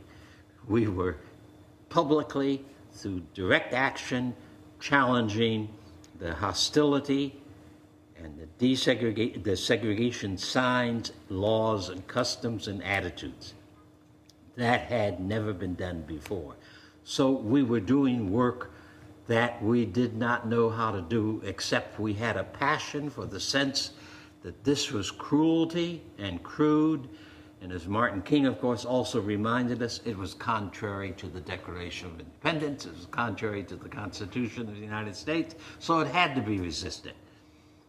So some of the differences between maybe younger and older, irrelevant. Martin King was only 10 years older than Diane Nash, only 11 years older than John Lewis. Martin King and I was the same age, 5 years apart. So we were all young people in that movement, in my judgment. So SNCC and SCLC did not have that much difference. I was a founder of SNCC and a participant in the organization of SCLC and the development of SCLC. So those differences are how you hammer out a consensus so that when the call is out that we strike, we strike. When the call is out that we have a mass meeting, we have a mass meeting. A movement takes a great deal of consensus, and you cannot reach consensus without oftentimes a long, hard process of conversation, debate, argument, bouncing human experience against human experience until we come out at the right place. I was at Mason Temple on April 3rd, where they had April 3rd, 2018. Yeah, I was at 2018. Yeah, that's right. You were there April 3rd, 1968. That's right. I was there, yeah. And for the folks who just don't know, I mean, I'm doing this purposely because and the reason I'm doing this is because you were there. I need people to understand that how they heard these things and what's been framed, it has been retold by people who weren't there. That night, I think when we last talked, you said that either did you drive Dr. King to the church or made the call to say, Doc, you need to get over here because they're not trying to hear Ralph Abernathy. Well, they want to hear you. We had been visiting in the motel room from around 5 o'clock on. I had agreed that I would take Martin King and Ralph Abernathy to the mass meeting at 7 o'clock. So I got there early enough so we could visit about everything that needed to be talked about. April the 3rd, by that time, it was a very stormy night. And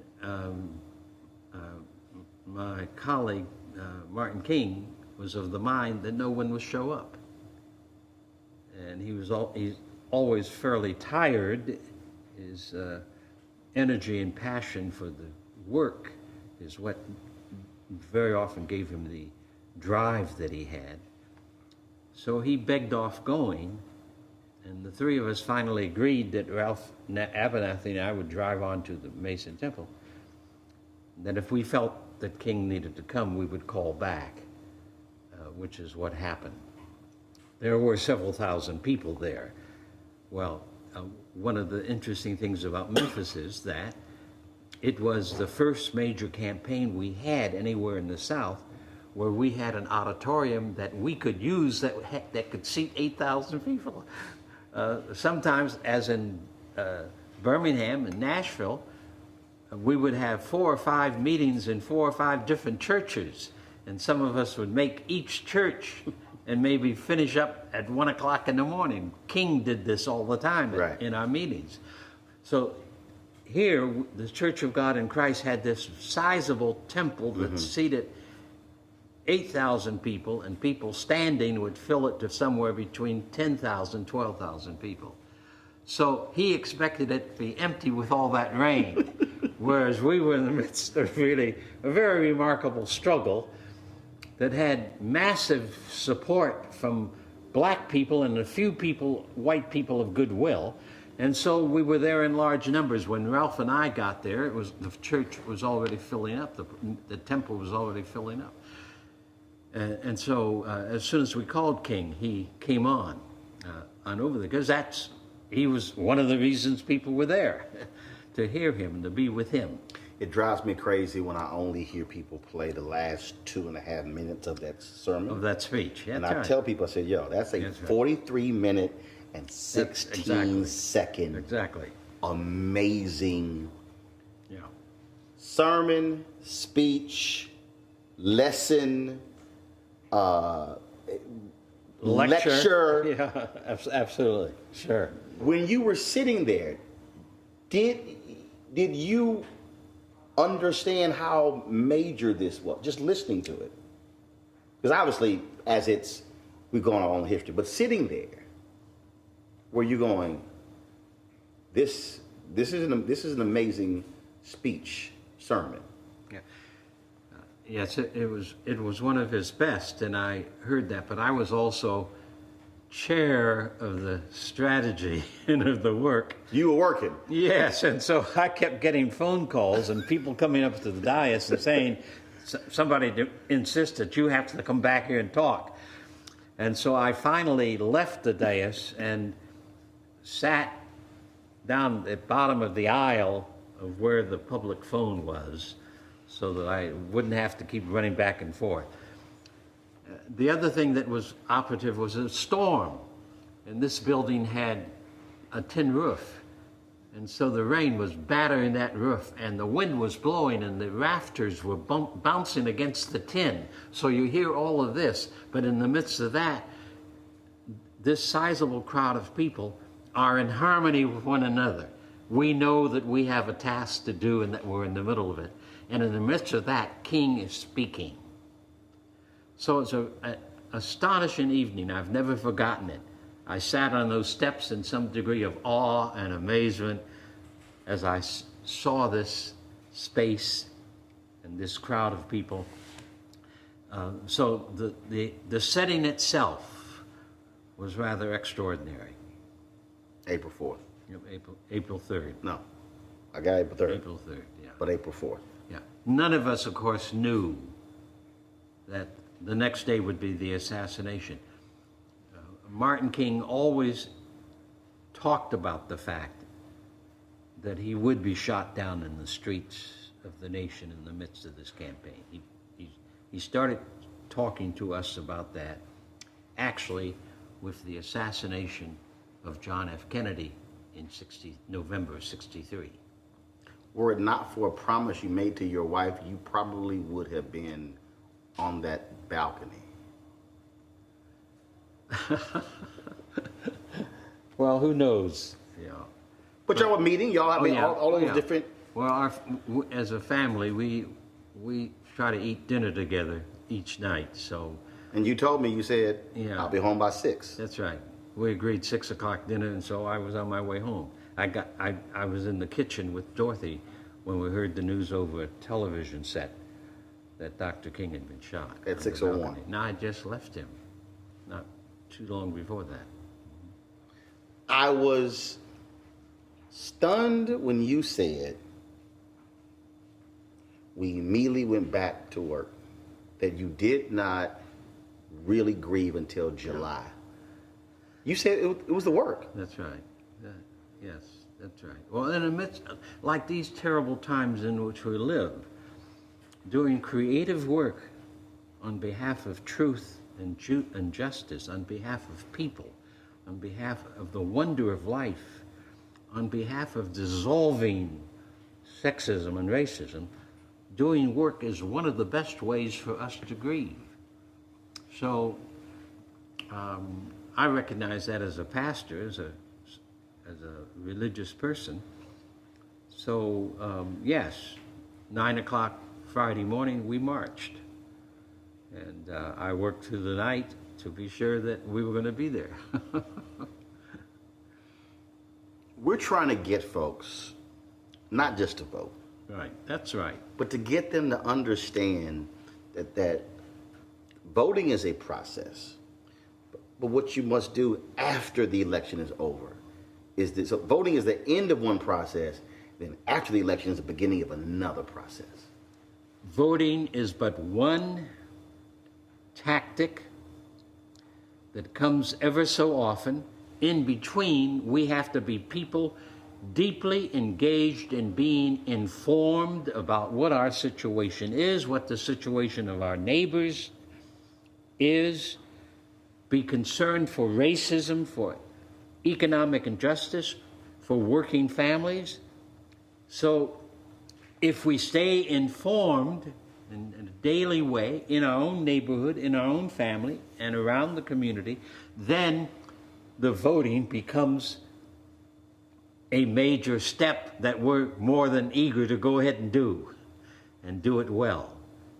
Get informed, as we in California have to be this year, because we have so many measures on the ballot, as well as Congress, and many of those measures are deceptive, some of the measures are not. So to be engaged, to be an engaged human being, not a distracted human being, but a human being who is what the Buddhists called mindful, to have mindfulness of where you are and what's going on around you.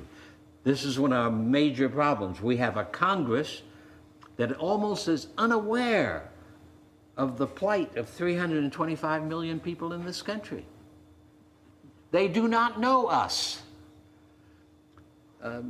When the Me Too movement explodes, those 11 senators in the Judiciary Committee in the Senate and Congress, they hadn't the slightest idea what this was about.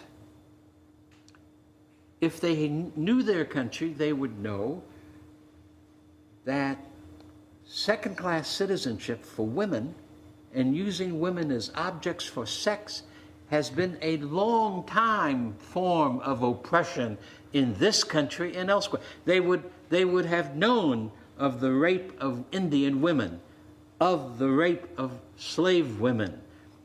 They would know that this was a part of the instrumentality of cruelty that our own country practiced in various ways. So they would know that they would have known behind the scenes, the Dr. Ford's story is but one story of millions and millions of people all across our country. When you saw the folks, the women who were on Capitol Hill, and when you saw the folks who were banging on the door of the Supreme Court, and then Mitch McConnell says, "Oh, these angry mobs and these paid protesters, and they wanted to harm us, and this is uncivil." How would you respond to Mitch McConnell? Well, Mitch McConnell is one of the most crude, cruel men we have ever had a political figure in this nation, and as a majority leader. That's number one. Number two is that what the media calls the protests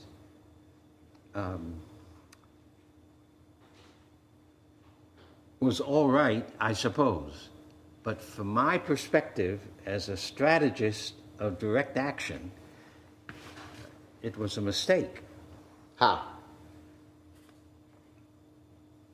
Number one, Judge Kavanaugh, anyone who knows anything about the last 50 years in the United States knows what Judge Kavanaugh represents. Mm-hmm. He represents sexism. He does. He represents racism. The Federalist Society is a society that grew up out of the desegregation movement of the 60s and 70s, and out of the Supreme Court saying that the Constitution includes everybody. The first time that ever happened from the Supreme Court was in 1954. Mm-hmm. So Kavanaugh represents that element of white lawyers, some of them evangelical, but much more than people of power who want to wield domination and control. He represents that whole strain of people who decided that the Supreme Court is too activist. It has to go back and interpret the Constitution as in 1896 or as in 1849. It has to continue to be a Supreme Court that sees the Constitution but doesn't see all the people in the country. That's what he represents, and that's what other people on that Supreme Court today represent. That's a part of the movement of the so-called conservatism, which is not conservatism in the classical sense at all, but is a group that wants to preserve American society as a male-dominated, largely white male chauvinistic society with economic injustice extending to millions and millions of people. When you said as a strategist, you thought they made a mistake. Yes, because number one, it should have been an inclusive movement. The picture should not have been primarily of women. Black people should have been mobilized in that effort. They should not have worked by themselves. They should have worked with black community groups. They should have worked with Hispanic community groups. They should have worked with male groups. They should have worked with GLBT groups. So there was a diverse, multi-ethnic, heavily mixed gender protest campaign. And because that is the way that campaigns in the 21st century must be. They must represent all the voices in this country who are seeking equality and liberty for all. You are not afraid to challenge folks who lead organizations or movements or whatever. When I asked you about Black Lives Matter, you said, again, as a strategist, you have some serious concerns. Yes, because all through the 20th century, all kinds of people around the world took on major tasks of doing justice in which they used the philosophy and theory and the tactics of nonviolence.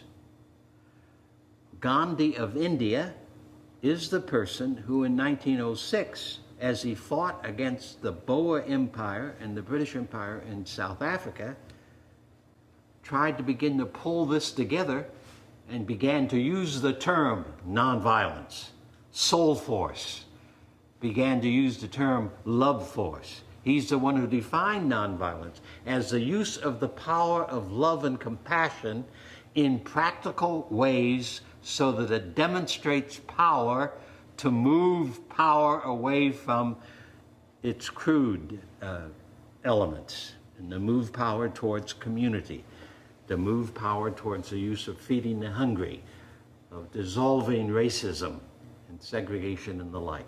So Gandhi can be called the father of nonviolence. He in his autobiography, Gandhi insists that he's worked on this for some 50 years. He collected strikes. He participated in strikes. He participated in sitting campaigns. He participated in campaigns to help sharecroppers in India. He fought the racism of the British Empire in South Africa and elsewhere. So activists who do not know that literature, are not paying attention to it, therefore do not have the arsenal of behavior that can move power. Sit-in campaign, Nashville, Tennessee, 1959-60. It was a group of community people who decided, and this was unheard of in the United States, we are going to desegregate downtown Nashville. That had not even been talked about. It came about because we had for 6 months weekly Saturday morning meetings where 30 to 60 of us met at Saturday morning, and we thrashed out what is the situation we're facing? What are these issues we look at? The first 3 months, we did nothing but a laundry list of the plight of the Negro in Nashville, Tennessee. So you didn't plan a march? You didn't plan a rally? We didn't plan anything. Then the next 3 months, April, May, June, we thrashed out the laundry list and said, where do we begin to demonstrate that Montgomery bus boycott was not an accident, it's an agency of history, and it can be repeated. And the unanimous decision out of those meetings was, we will desegregate downtown Nashville. You can search the periodicals and the publications and the congressional reports, NAACP studies. You will not find that any group of people anywhere in the country at that moment had said, we're going to pull those white colored signs down. There will be no more signs. No dirty Jew. No dirty wop. No wetback. No chink. No Jap. No colored. No Negro. White only. Those signs are going to come down. That was a part of the task. This is a period of history that did not begin to end until 1960s. Understand that. That group in Nashville, I'm astonished that we came to that consensus.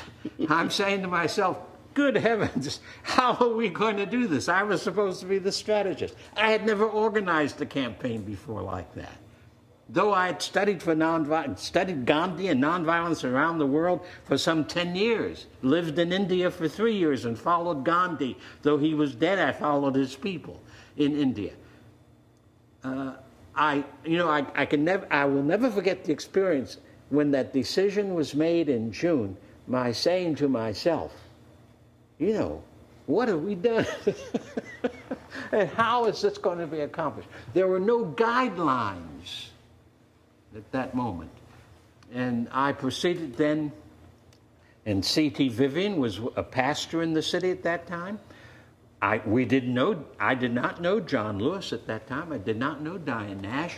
I did not know Miriam Berry. These were all people we recruited to come to the first workshops in the fall of '59 as we began preparing ourselves to do this work. So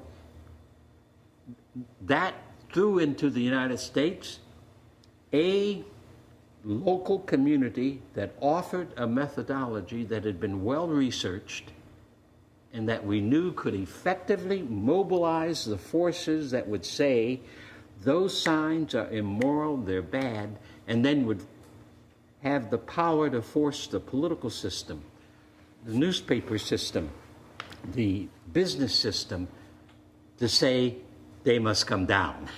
The city has to begin desegregation. And so Nashville was the first city in the southeastern part of the country that began to pull those signs down, renovate restrooms and waiting rooms in public places, pull the public signs down, the private signs down. And of course then the 1964 Civil Rights Bill, which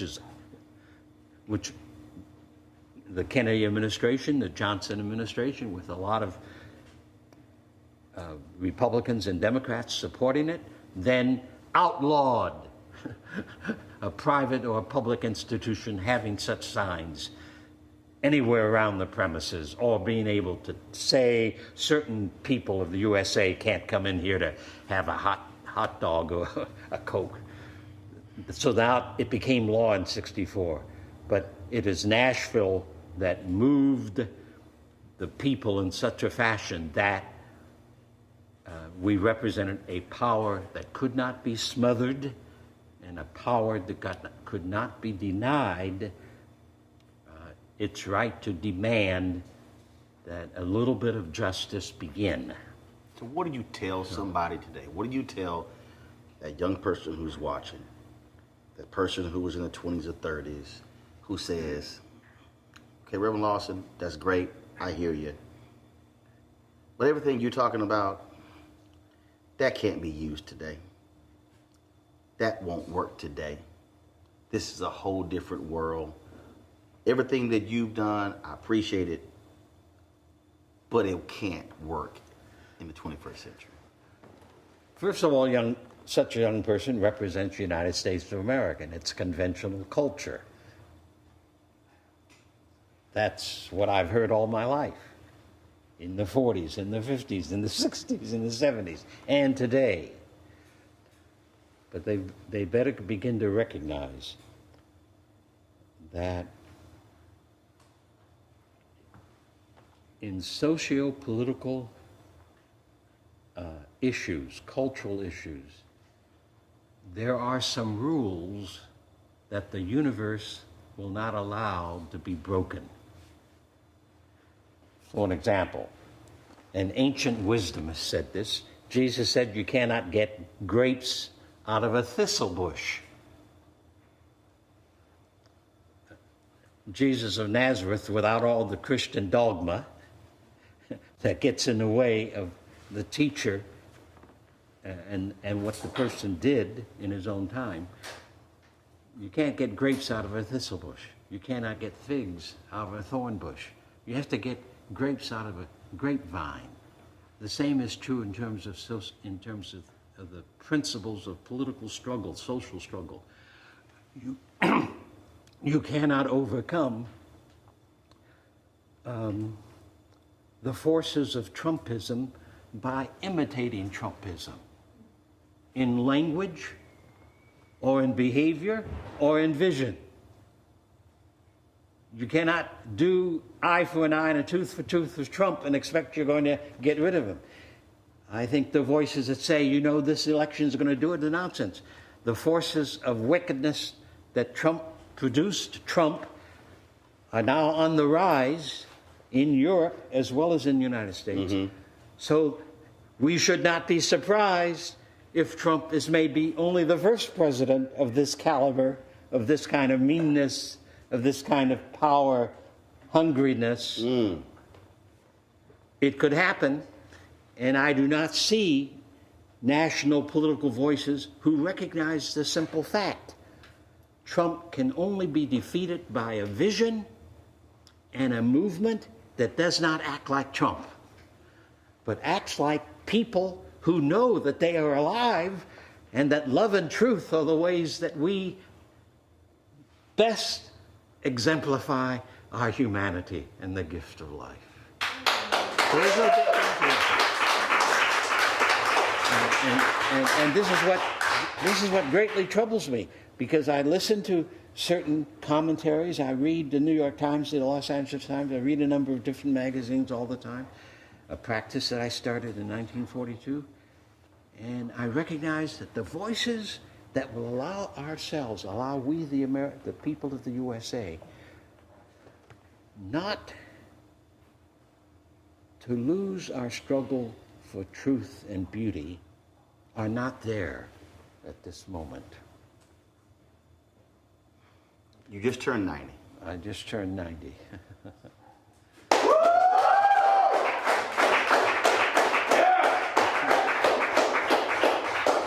You spent nearly all your life in that pursuit of equality and freedom.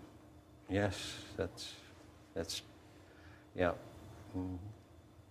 Someone might say, if you couldn't achieve this thing in 90 years, I just don't see it happening. Yeah. Do you believe that it will happen for those who have been disenfranchised, who have been oppressed by white male supremacy in the United States? Can we actually achieve that? My great-great-grandparents, we have learned, were slaves.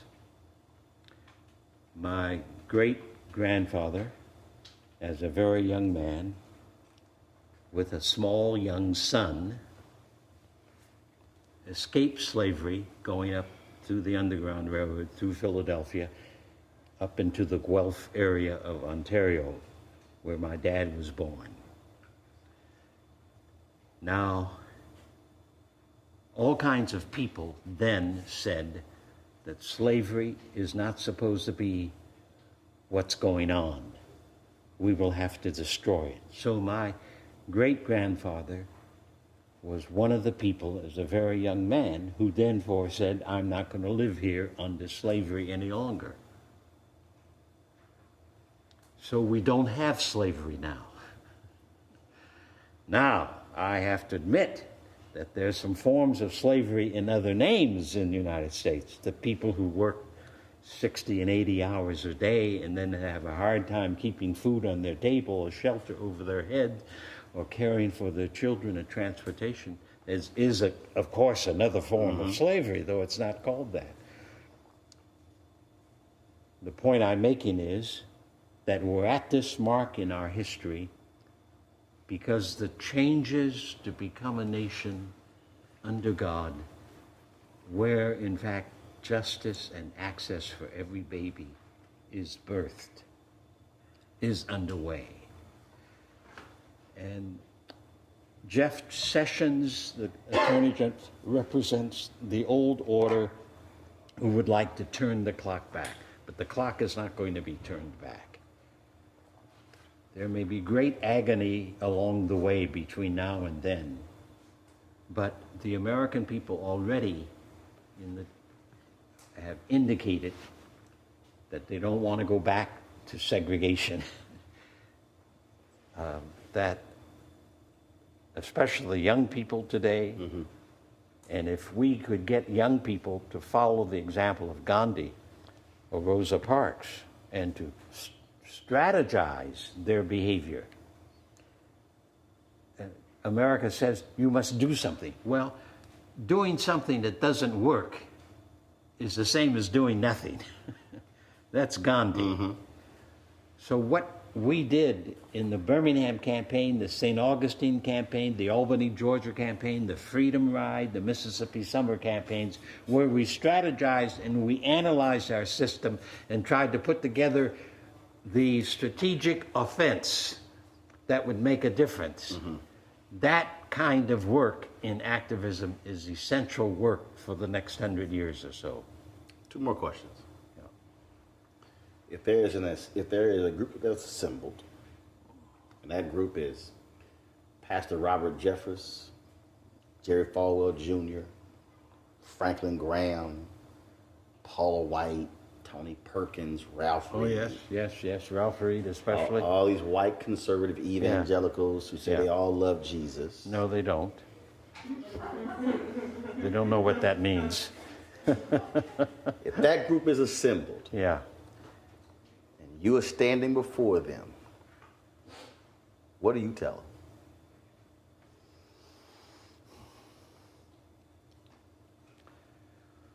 Well, my own idea is that it would be better for me to show them than to tell them. Show them what? In the 50s, Jerry Falwell, that you mentioned, Pat Robinson, Perkins, Jim Dobson, those are all people of my generation. They were all thoroughgoing, in public ways and in private ways, racist, who said segregation forever, who said Jim Crow laws are the way that we have to live.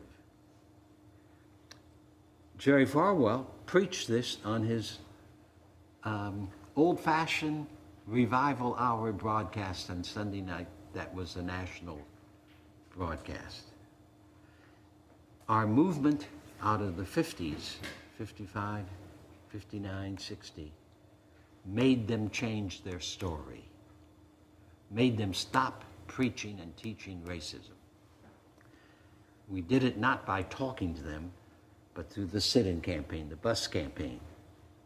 Bus campaigns around the Southeast, including Lynchburg, Virginia, in which the signs came down.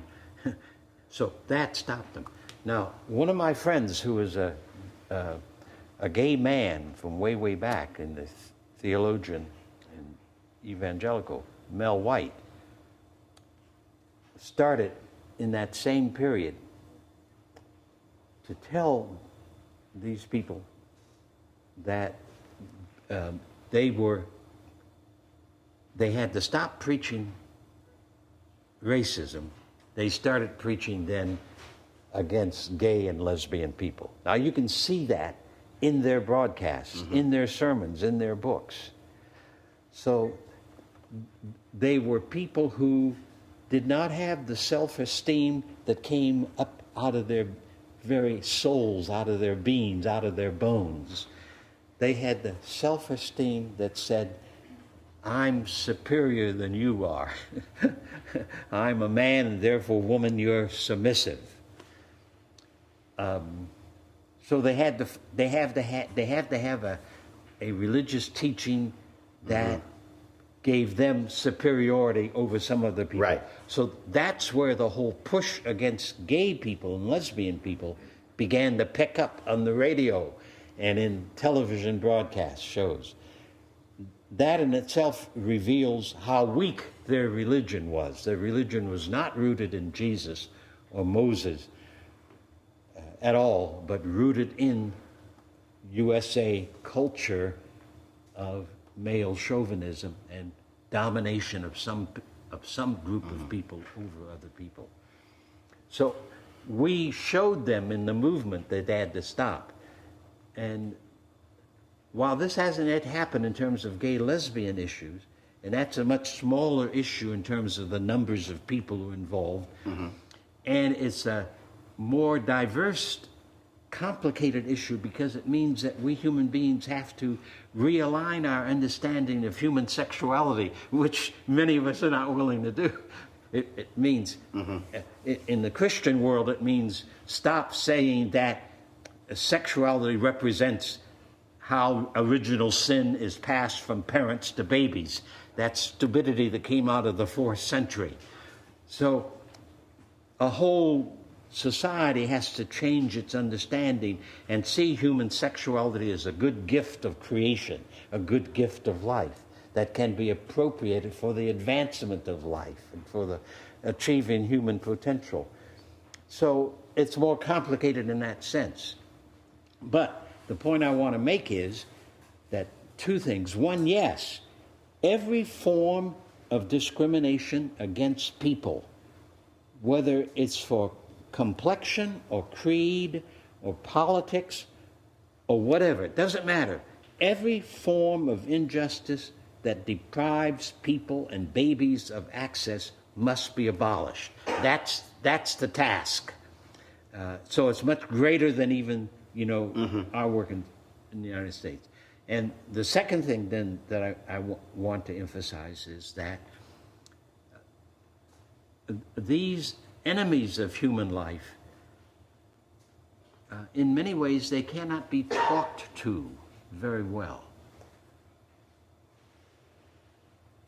They have to be shown by a struggle that allows them to recognize that they're up against a soul force that they cannot smother, that they cannot stop, and that ultimately will demand that the systems of domination will change.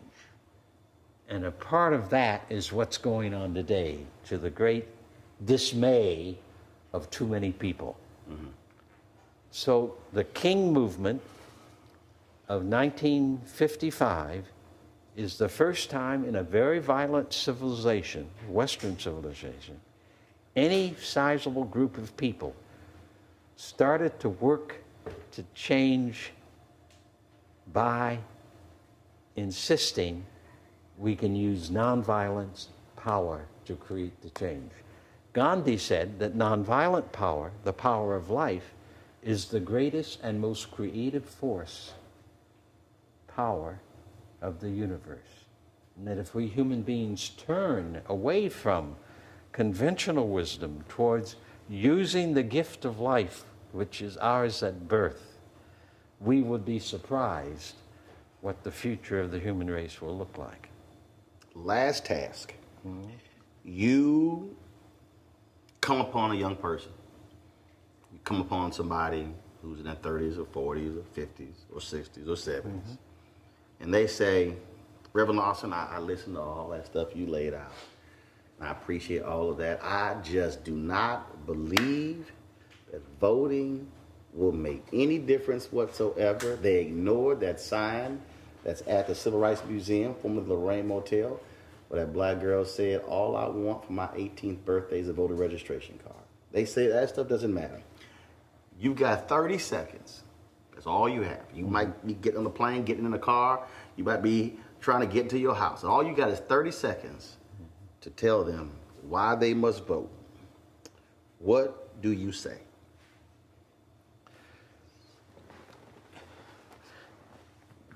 All right, I'm not sure I can handle that issue, but... A little hard for a preacher to have 30 seconds, huh? Yeah. Go ahead. Okay.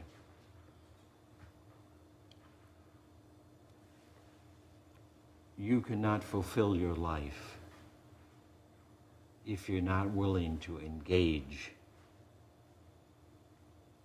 in the tactics and strategies that makes your own life grow and helps you to build the community in which you want to live. Voting is a singular method for a people locally and regionally to govern themselves. 28 seconds. Okay. Reverend Lawson, I appreciate it. Okay. Thanks a bunch.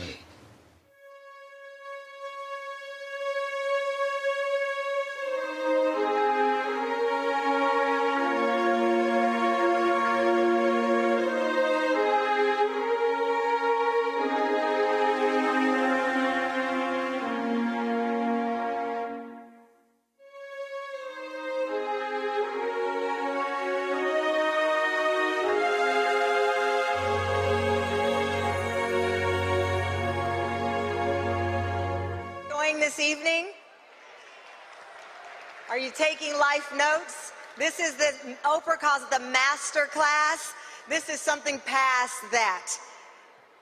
So now we move to the part of our program where we talk about how you make a plan. And when plan A doesn't work, what about plan B, C? And when you find yourself at plan Z, do you keep on going? The architect of the nonviolent resistance, the man who wrote the blueprint for the plan, and the giant who executed it beautifully. Our next panel. We often hear people don't need an introduction. Well, this is gospel. Neither of these civil rights icons needs me to say anything more than their name. Can I please get you on your feet to welcome to the stage the great Congressman John Lewis.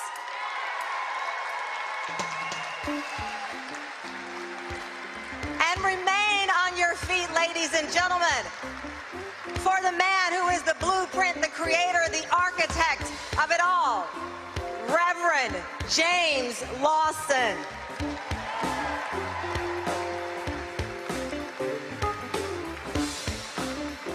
Please stay on your feet and give these men the honor they so gratefully have earned from all of us here.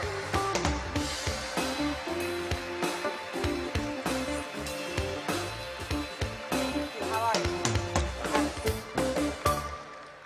We're going to get right to it because there is no time to waste. If you've watched the news, if you've read a paper, you know the time is now. Congressman, let's talk about where we are. Millions of people around this country marched in defiance against what they see are gun laws that are not serving the people.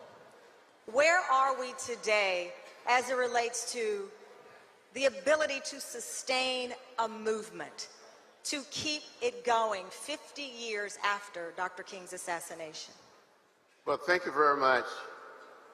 I'm honored to be here tonight, to be with you, to be with my teacher, my friend, my brother, Jim Lawson.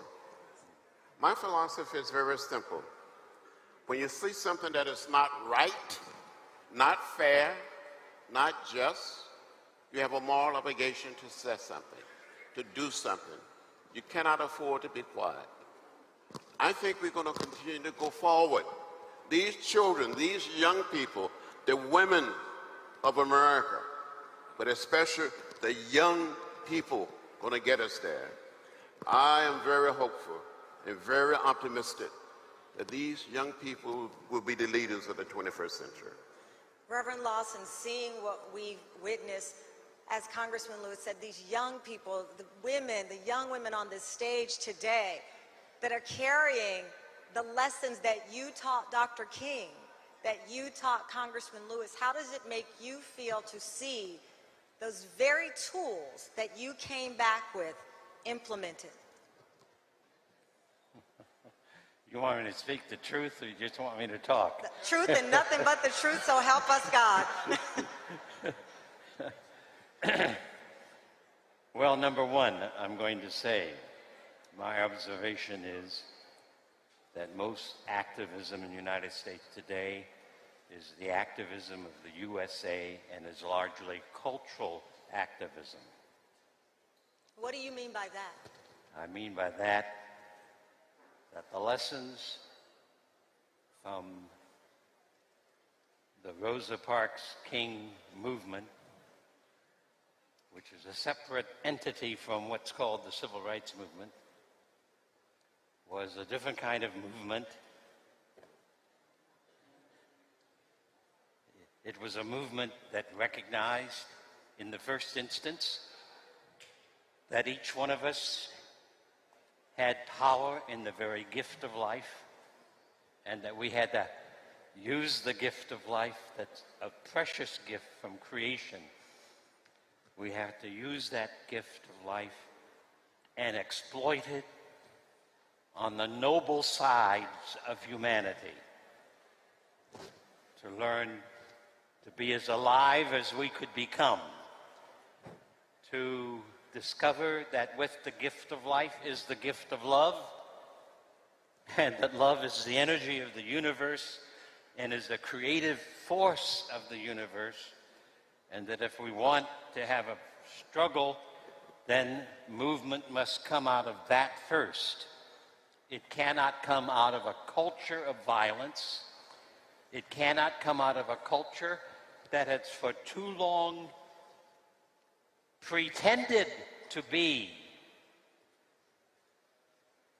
a land of the free and a home of the brave, while doing the most horrible kinds of things and developing a torturous history that has poisoned the airways in the United States in ways that we do not know. And then in addition to that, if we use a struggle that comes out of the gift of life, the gift of love, the gift of truth, that has to be essentially a nonviolent movement. And a nonviolent movement requires a sense of reason that says, if you want social change, you have to be and you have to do the things that produce social change. If you want justice, you must become just people. A struggle for justice must be itself a justice struggle. If you want freedom and access, then your movement must not reflect the enemies of human life, but must reflect equality and liberty and the dignity of all life. Yes. And So Congressman there's no alternative to that. You cannot overcome wrong with doing wrong. You cannot overcome evil with evil. As Gandhi said it very well in the words of Jesus, an eye for an eye, soon everyone is blind. A tooth for a tooth, soon everyone is blind.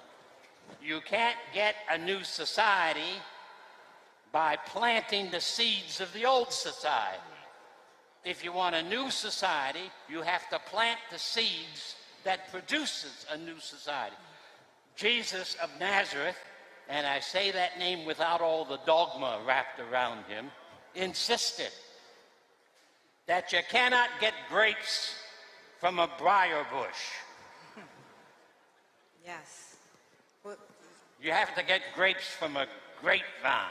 So how do we today get that love, the resistance, the humanity back into the movement? I think if you'd ask anyone here, are they a just person, they would say yes.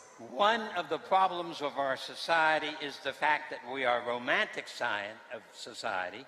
We think every generation is going to change us, but we mold every generation with straight up and down USA culture. So how do you get a new world from a new generation using the tactics of the society in which they live?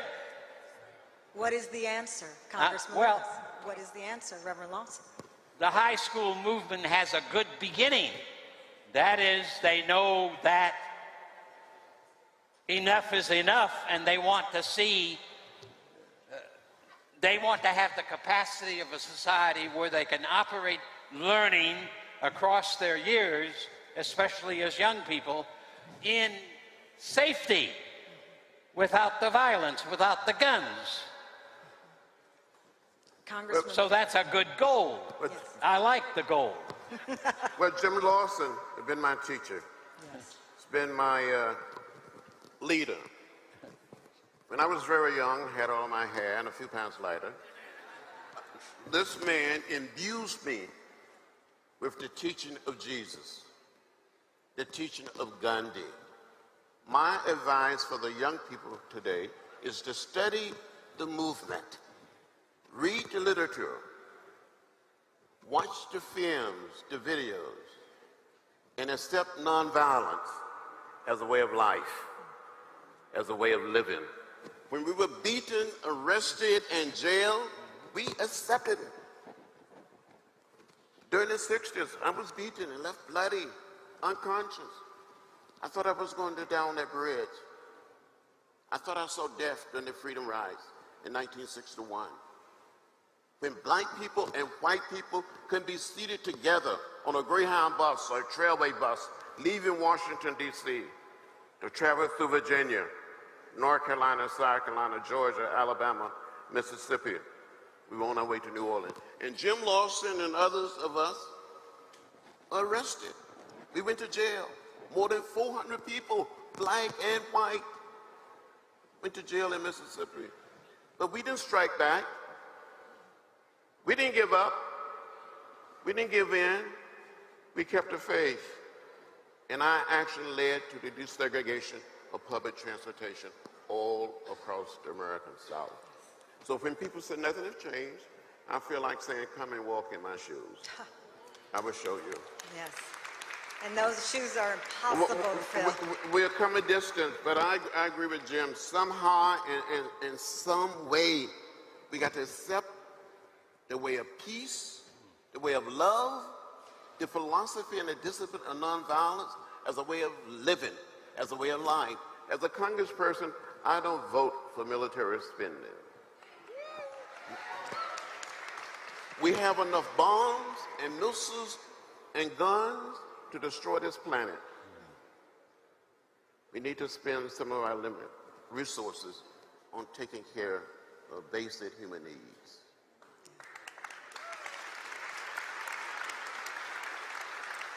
When you hear from the young people who are on this stage, when you hear them, and I watch them come up to both of you asking to sit down and just provide them some advice, the blueprint hasn't changed. What worked 50 years ago can work today, but they feel under siege.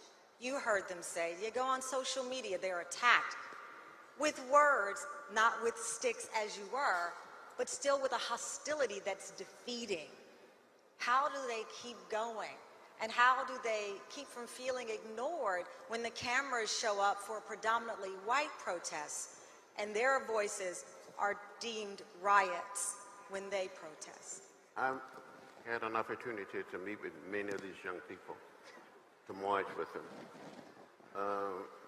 When the student march took place in D.C. around our nation, in the city of Atlanta, they asked me to march with them.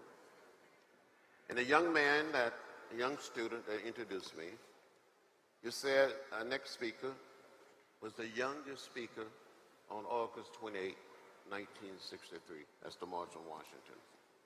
And today, he's the oldest speaker. We have to identify with the hopes, the dreams, and aspiration of these young people. And let them lead. They will get us there. Reverend Lawson, when they say, yes, they will, pass the torch to the next generation, what does that mean to you? I didn't hear the first part of your... When you hear people say it's time to pass the torch to the next generation, what does that mean to you? How is that done? Is that spending more time? How is that done? Yes, sir.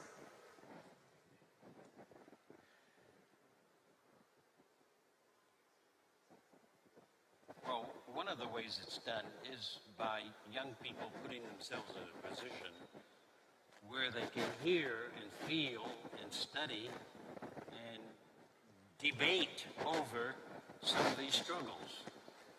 I have had the experience in the last 15 years of teaching undocumented students at University of California, Los Angeles, any number of whom, because of the sit-in campaigns of students, the Freedom Ride, and other such struggles, began to study and wrestle with them. And the DREAM Act people, 10, 12 years ago, began to organize, and they represent students, undocumented, who have taken hold of many of these ideas and disciplines and work, and created one of the important nonviolent struggles of the last 20 years. However, they've made a fatal mistake. That fatal mistake is that they listen to the pleas of their elders, not Kent Wong or Jim Lawson. They listened to the pleas of their elders who said the way to get recognition and the legislation for undocumented people is to go to Congress and do it through Congress. And of course, Congress moves today all the time because of the thousands of lobbyists from the war industries, from the commercial industries, from Wall Street, from the Pentagon, from the pharmaceutical agencies, so Congress can't hear the pleas of people because there are so many lobbyists who clutter up every congressional office. So, if young people are going to get their attention, or if movement is going to get their attention, then you have to, in fact, create a struggle where today you put 1,000 or 2,000 people into the streets of Memphis or Washington, D.C., and next year you put 1 million. You interrupt the agenda of the status quo in such a fashion that they have to listen to a new agenda that are willing. They are busy with their own agenda. And nonviolent struggle around the world over the last 110 years has constantly put on the table the agenda of a new people, whether in Poland or South Africa, over and over again. They haven't gone to the governments and the legislators to do it. They have rather created their own demands, and then with the movement create the power that becomes a new entity in the mix, and that forces then the old powers to move over and to make adjustments and to make some changes. That's how we got all of the legislation of the 60s. And here we are with a man who's been on both sides of that equation. All the bills that people brag about, the media never, in celebrating the 50th anniversary of the Voting Rights Bill of 1965, never says that that wasn't on the mind of the president or the Congress or the lobbyists. But because of the Selma Montgomery March, because of the Freedom Summer, because of the Birmingham campaign, because of the Albany, Georgia movement, because of the Senate Freedom Ride and the Senate campaign, there was an awakening so that that bill could be passed. Yes. And Congressman Lewis, you've been on both sides now. You've been the young person. That isn't rocket science, but it is social science that Gandhi said is the only way to bring about social change of any kind of power or effectiveness. That's what King represents.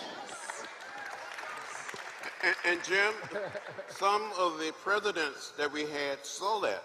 Lyndon Johnson said, absolutely. Lyndon Johnson said, if you want a voting rights act, make me do it. Yes. And we made him do it. John Kennedy was asked by various people and organizations, including the Civil Rights Movement and the Parks King Movement, for a civil rights bill that was inclusive. He said it couldn't be done. But because of the Birmingham campaign and the Washington March, he changed his mind in less than four weeks. He changed his mind in less than 6 weeks and said and introduced a civil rights bill that is called the Civil Rights Bill of 1964. He said he was going to do it after he was reelected. But because of the campaigns in Birmingham and elsewhere, and there were more than 1,700 city demonstrations of different kinds, in addition to the Birmingham campaign and the Washington March. The net result was John Kennedy was persuaded to introduce the bill in 1963. That's power. That's power of the people. Yes. And it can happen again and again. And of course, Congress and the lobbyists and Bank America all try to persuade us to be conventional with the system that is. But the system that is fundamentally rotten. And a rotten system has to have some people who have the courage to say so and to organize to change the rot to rightness and maturity of spirituality and character that will allow the newness to emerge. I mean, that's the reality. In addition, Cameron, we have to use the power of the vote. I've said on many occasions that the vote is the most powerful nonviolent instrument or tool we have in a democratic society, and we have to use it. And too many of us fail to use it. Now, you may recall, and Jim will recall, that the Democratic members of the House of Representatives wanted the Speaker of the House to bring forth a comprehensive bill to deal with gun violence, and he refused to do it. So we had a sit-in. My colleagues came to me and said, John, what should we do? We met in my office, and we planned and planned. We decided at a certain time, on a certain day, we would have a sit-in in the well of the House. The first time in the history of our country that members of Congress occupied the floor of the House for more than 26 hours. All Democratic members and almost every Democratic senator came over and joined us.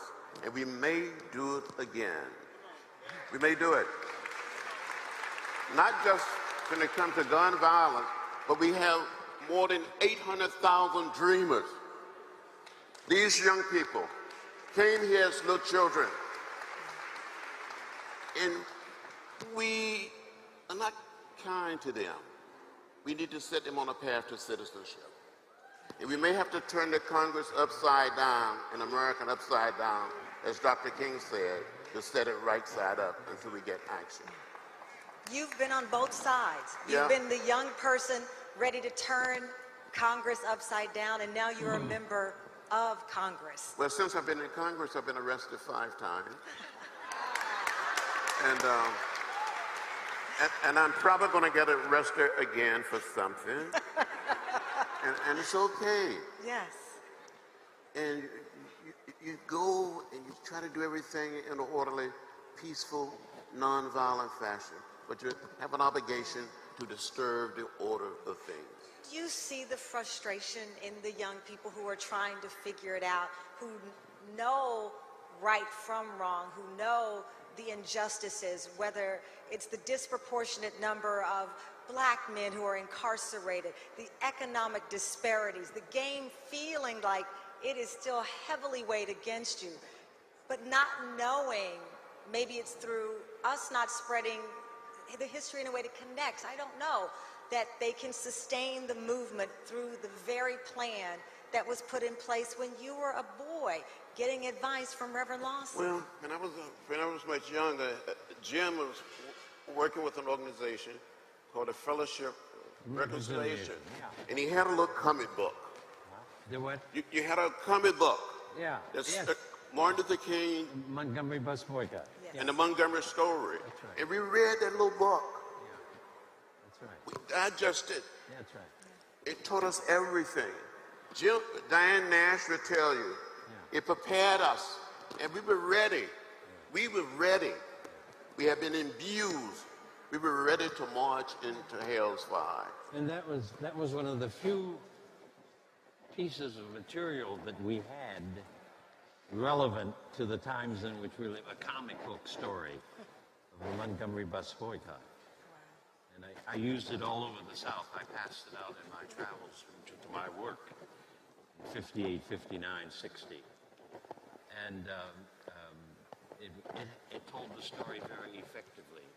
And it told the story as an example of what nonviolent struggle can do.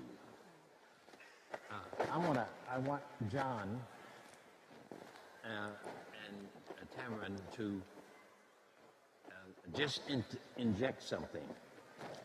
That is to say that at this moment, we, the people of the United States, are headed towards re-electing Donald Trump because in 2020, the reason is that we are playing his game. And you know, that's where I think sports is such a great model for struggle, because no basketball team in the recent March Madness went onto the floor planning to play the opponent's game. The teams that came out on top and won the most victories during that whole month of March were the teams that went in on the floor geared to make the opponent play their game. You have to have respect for our opponents. And one of the ways you respect your opponent is that you know that the opponent plays his game better than you can play his game.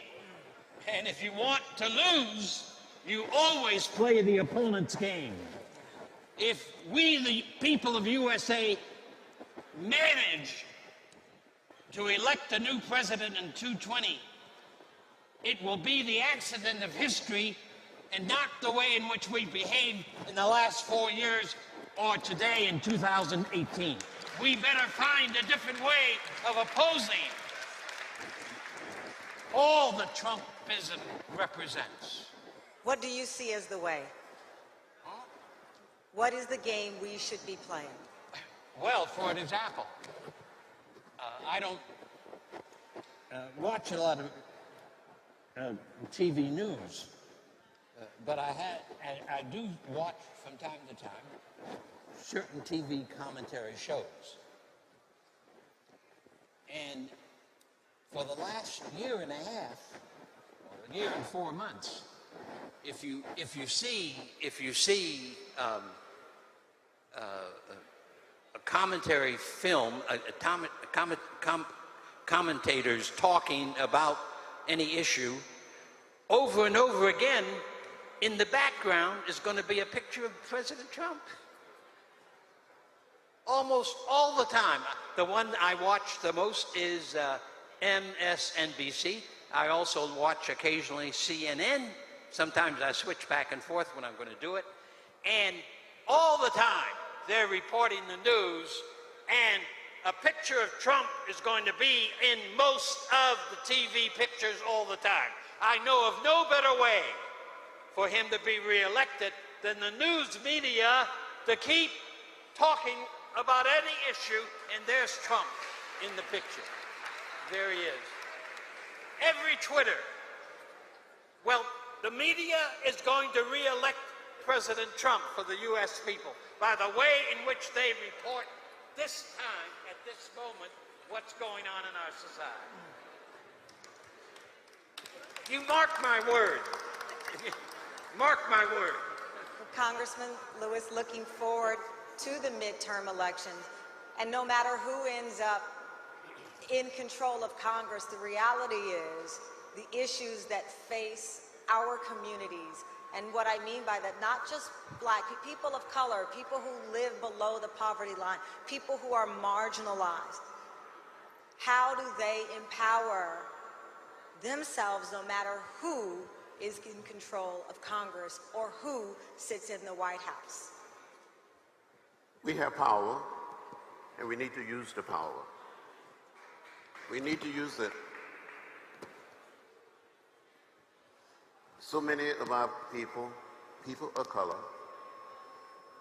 African American, Latinos, Asian American, Native American, hundreds and thousands and millions of whites. We have power, but we don't use it. And with social media today, we should be able to do more than we are doing. We hadn't heard of the internet. Facebook. What is that? And we had more than probably 500,000 people, maybe at the March on Washington in 1963. I think it was an undercount. It said 250,000. We didn't have social media when we marched across the Edmund Pettus Bridge on Bloody Sunday. But we changed America. People couldn't stand to see people being beaten down. They couldn't stand to see people be trampled by horses, tear gas and bullwhips. So they changed. We have to create another powerful period of nonviolent direct action. And we can do it. I'm convinced we can do it. Put hundreds and thousands and millions of people in the streets. Why do we have all these members in Congress today deciding they're not going to run? The handwriting is on the wall. We're going to take the House of Representatives back, and if we work, we're going to take the Senate back. I'm going to work my butt off to see that it happens. And Reverend Lawson, I'll give you the last word on this, as we may see a change in the makeup of Congress. Ultimately, what you started out the beginning of your message was humanity, finding that voice within all of us that can reach in a nonviolent way to affect change.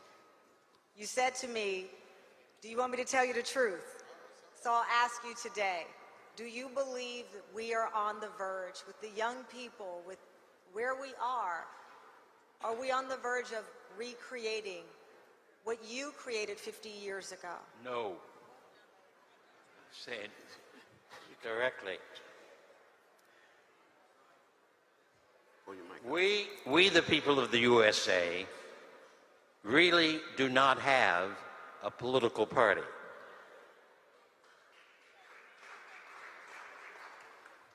We may have bits and pieces here and there and yonder. I consider John one of my congresspeople and a number of others. We have bits and pieces, but we do not have a political party. If we are to regain a political party that moves in the directions that the country was moving in, we, the people, are going to have to organize from a nonviolent perspective and create campaigns in city after city that helps to forge a new party, a new Democratic Party maybe, that will do our will, that will look to our interests. Look, sisters and brothers, Harvard University produced a study of the costs of the Iraq War. I think that report was issued about maybe 2 years ago. Harvard University study indicated we have spent $6 trillion for the Iraq War. $6 trillion for the Iraq War. Now, if we, the people, want Head Start and quality education for every boy, every girl, everywhere across our country, we're going to have to be in the streets to see to it that no more $6 trillion are going to be spent for war, but they're going to be spent on quality education, quality housing, on non-discriminatory economics, on the equality of economics across the board. I maintain that our present economic system is a plantation capitalist system, ideologically and structured. It is aimed at the gathering of wealth by the plantations. It is aimed at saying that working people, working families do not need to have sustainable incomes and steady and stable work. It says that they are more like slaves and do not deserve to have living wages. That's plantation capitalism. The fact that we have 160 million people at the bottom half of our population who do not have the wealth of the property of the 3 wealthiest men in the United States is in itself an indication that our economy is from top to bottom rotten. 160 million people do not deserve to be at the bottom of the ladder on food stamps and unable to support their children. Shelter insecurity, work insecurity, food insecurity, medical insecurity. That's the deliberate plan of the economy, though many of the decent people who are in that economy would say that's not what they wanted. But good intentions without good methods will lead to hell, not to heaven. You asked for the truth, we got the truth.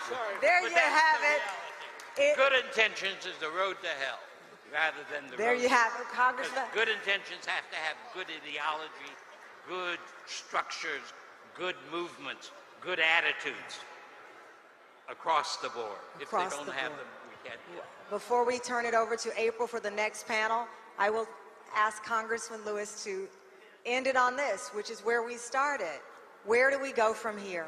Well, I deeply believe and I feel that we can humanize America and create an America that is at peace with itself, where no one is left out or left behind because of their race or because of their color.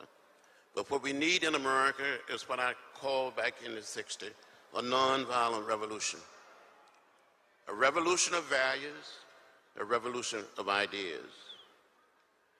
I've said to people all the time that you must never get lost in a sea of despair.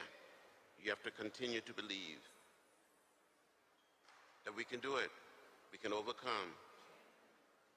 It may take a few days, but we will get there, and I believe that. I've seen people who lived in fear. They were afraid, just living afraid. But I also have seen people grow up while they're sitting on lunch kind of stools, or while they are marching from Selma to Montgomery. And these same people or their children will lead us. They will help create the beloved community. But we must create a society that respects the dignity and the worth of every human being. And we don't do it with missiles and guns. We do it with teaching people to be human. Can we be a little more human? Can we just love everybody and not hate anybody? As Dr. King said, hate is too heavy a burden to bear.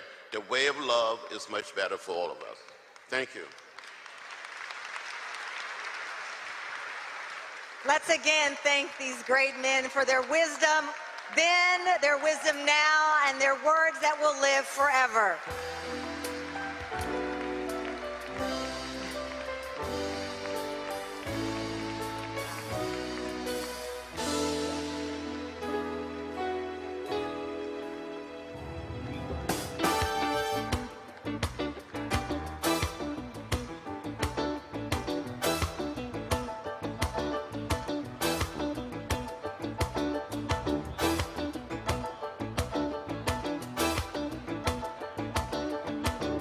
You want to check out Roland Martin Unfiltered? YouTube.com/Roland S. Martin. And subscribe to our YouTube channel. There's only one daily digital show out here that keeps it black and keep it real. It's Roland Martin Unfiltered. See that name right there? Roland Martin Unfiltered. Like, share, and subscribe to our YouTube channel. That's YouTube.com/Roland S. Martin. And don't forget to turn on your notifications so when we go live, you'll know it. You want to support Roland Martin Unfiltered? Be sure to join our Bring the Funk fan club. Every dollar that you give to us supports our daily digital show. There's only one daily digital show out here that keeps it black and keep it real. It's Roland Martin Unfiltered. Support the Roland Martin Unfiltered daily digital show by going to RolandMartinUnfiltered.com. Our goal is to get 20,000 of our fans contributing $50 each for the whole year. You can make this possible. RolandMartinUnfiltered.com. Hey everybody, this is Sherry Shepherd. You're watching Roland Martin Unfiltered, and while he's doing Unfiltered, I'm practicing the wobble. Yes, I am. Because Roland Martin's the one, he will do it backwards, he will do it on the side. He messes everybody up when he gets into the wobble, because he doesn't know how to do it, so he does it backwards. And it just messes me up every single time. So I'm working on it. I got it. You got Roland Martin. Hi, my name is LaToya Luckett, and you're watching Roland Martin Unfiltered. What's going on, everybody? It's your boy, Mac Wiles, and you are watching Roland Martin Unfiltered. What's up, y'all? It's Ryan Destiny, and you're watching Roland Martin Unfiltered. What up, Lana Well, and you are watching Roland Martin Unfiltered.